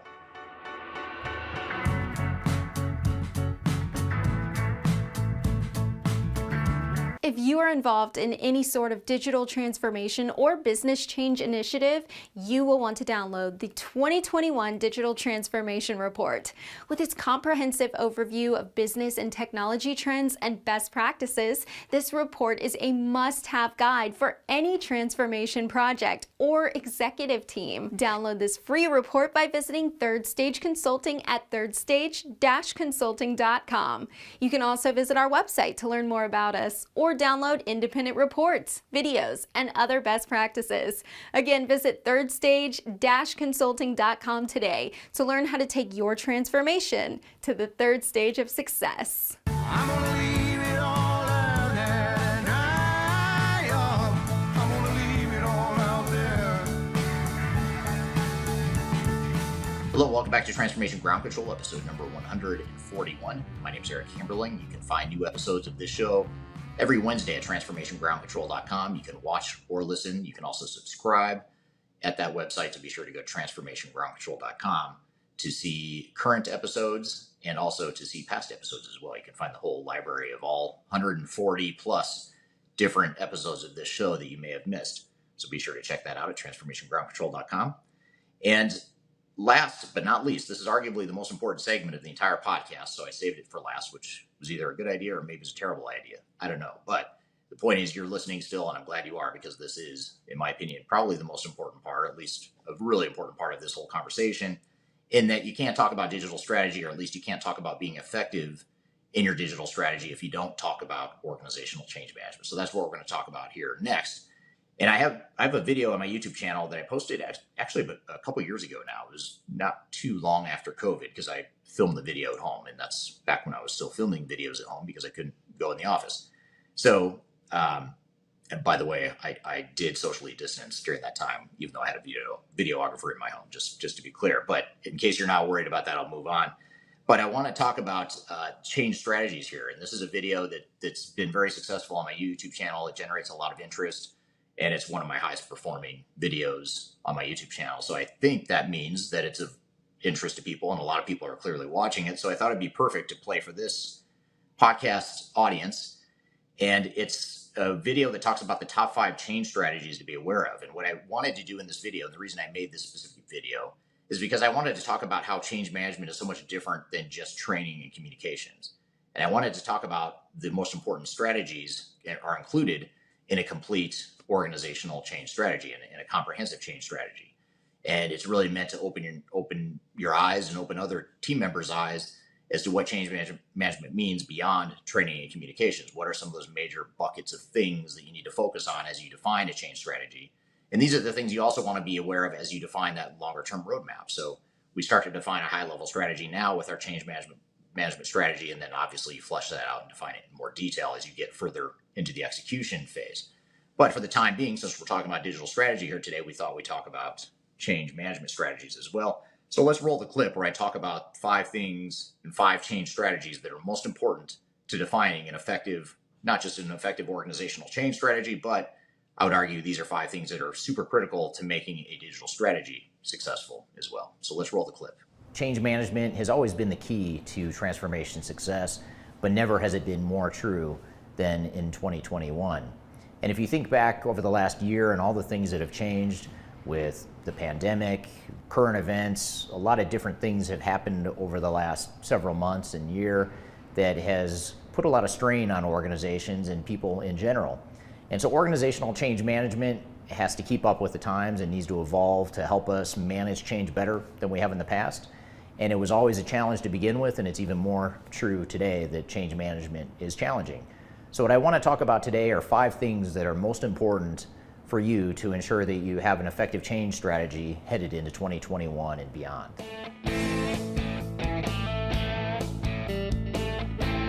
So just to set the backdrop for what organizations and their people are going through right now, is they're going through a lot of change, and there's a certain amount of change fatigue that people are suffering from right now within organizations. As I mentioned, they're dealing with not only pandemic and health concerns, they're dealing with economic issues in many cases, they're dealing with a lot of uncertainty at the organizational level and at the personal level. And there's just been a lot of change imposed on people that they may or may not be happy with or comfortable with. So whether you like it or not, your people have already gone through a great, huge amount of change. And if you throw a business or digital transformation on top of that, now all of a sudden you're talking about potentially reaching a breaking point where people just simply aren't able to keep up with the magnitude of change in the world. So this is a concept that's commonly known as change fatigue. And when we've talked about change fatigue in the past, or when we've talked about change fatigue with clients in the past, typically it's been in the context of when we're trying to change our business or improve our business. If we do it too quickly or we impose too much change at once, that can create change fatigue. And that still is a risk with organizations going through transformations. But today we have to worry about the change fatigue that may already exist before we've even started our digital or business transformation. And for many of the reasons I mentioned, those changes have been imposed on people leading up until now. So when we create our change strategies, we really have to do a good job of getting a pulse on where people's heads are and their level of comfort with change in general, and their overall stress level and morale level. That's very important to really understand as a baseline where people's heads are and how open to change they may be or how resistant to change they may be because they've potentially simply had enough. So understanding this whole concept of change fatigue and really looking at change readiness and assessing the readiness of your organization to handle even more change is something that's very important and a sort of prerequisite to defining an effective change strategy in today's day and age.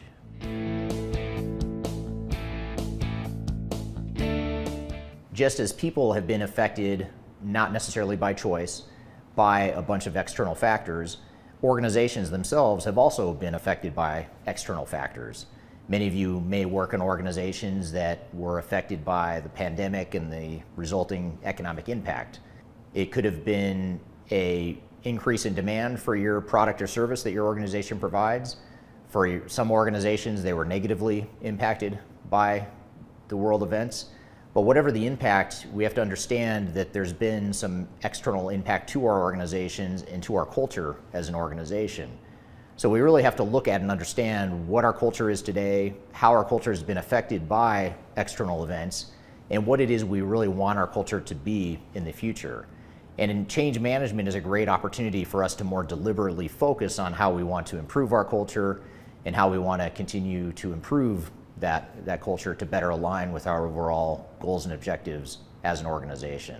So one of the first steps to effective change management, especially in today's day and age, is to look at what our culture is today, what kind of culture we need to enable whatever goals and objectives and external factors we think we're going to be facing to ensure that we are getting ahead of the curve and bending the culture the way we want to. So doing a cultural assessment and having a cultural change strategy is a very important part of any sort of effective change strategy in today's day and age. Now, at the same time that people are changing or feeling change, at the same time cultures are being impacted or feeling change from external factors, you also have your own operations and technological change that we have to figure out how to tie it all together. So in other words, we need to figure out as part of our change strategy, how do we align our people, our processes, and our technologies? And organizational change management is typically the glue that holds that all together. So when we look to the future of where we're headed as an organization, and now that we're starting to get used to the way the world is today and the way it's evolving, for better or for worse, we need to understand how we can use change management to ensure that we are furthering the organization, improving the organization from an operational perspective, technological perspective, and ultimately a people perspective as well. And change management, like I said, is really the glue that holds that all together. So think of your change strategy as a way to tie together those three pieces to really align with the future of where you're headed as an organization.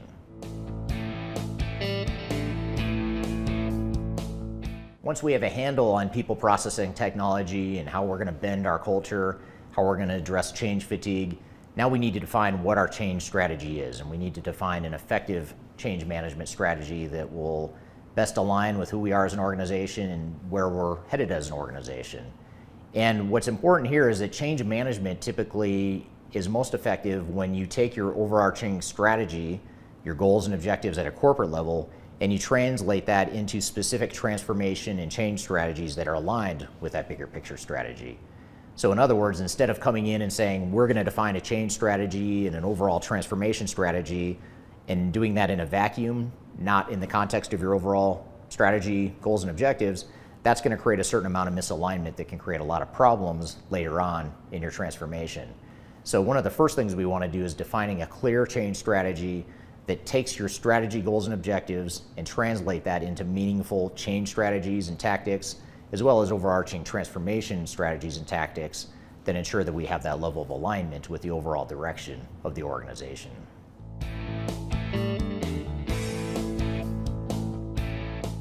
Now, just as we want our change strategy to be well aligned with our overall corporate strategy, we also want to make sure that our executives and internal stakeholders are all aligned as well.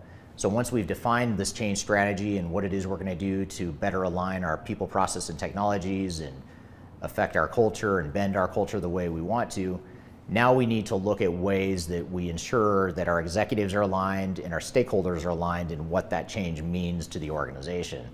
And this is really a way to continue to unpack and to continue to cascade those change strategies down throughout different parts of the organization.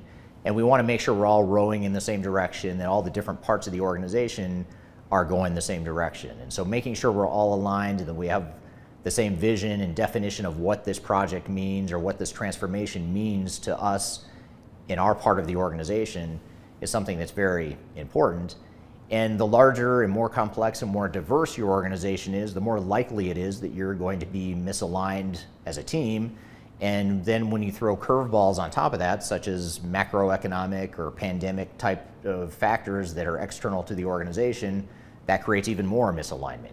So alignment and looking at executive and stakeholder alignment is more important than ever, given all the changes that are happening in the world today.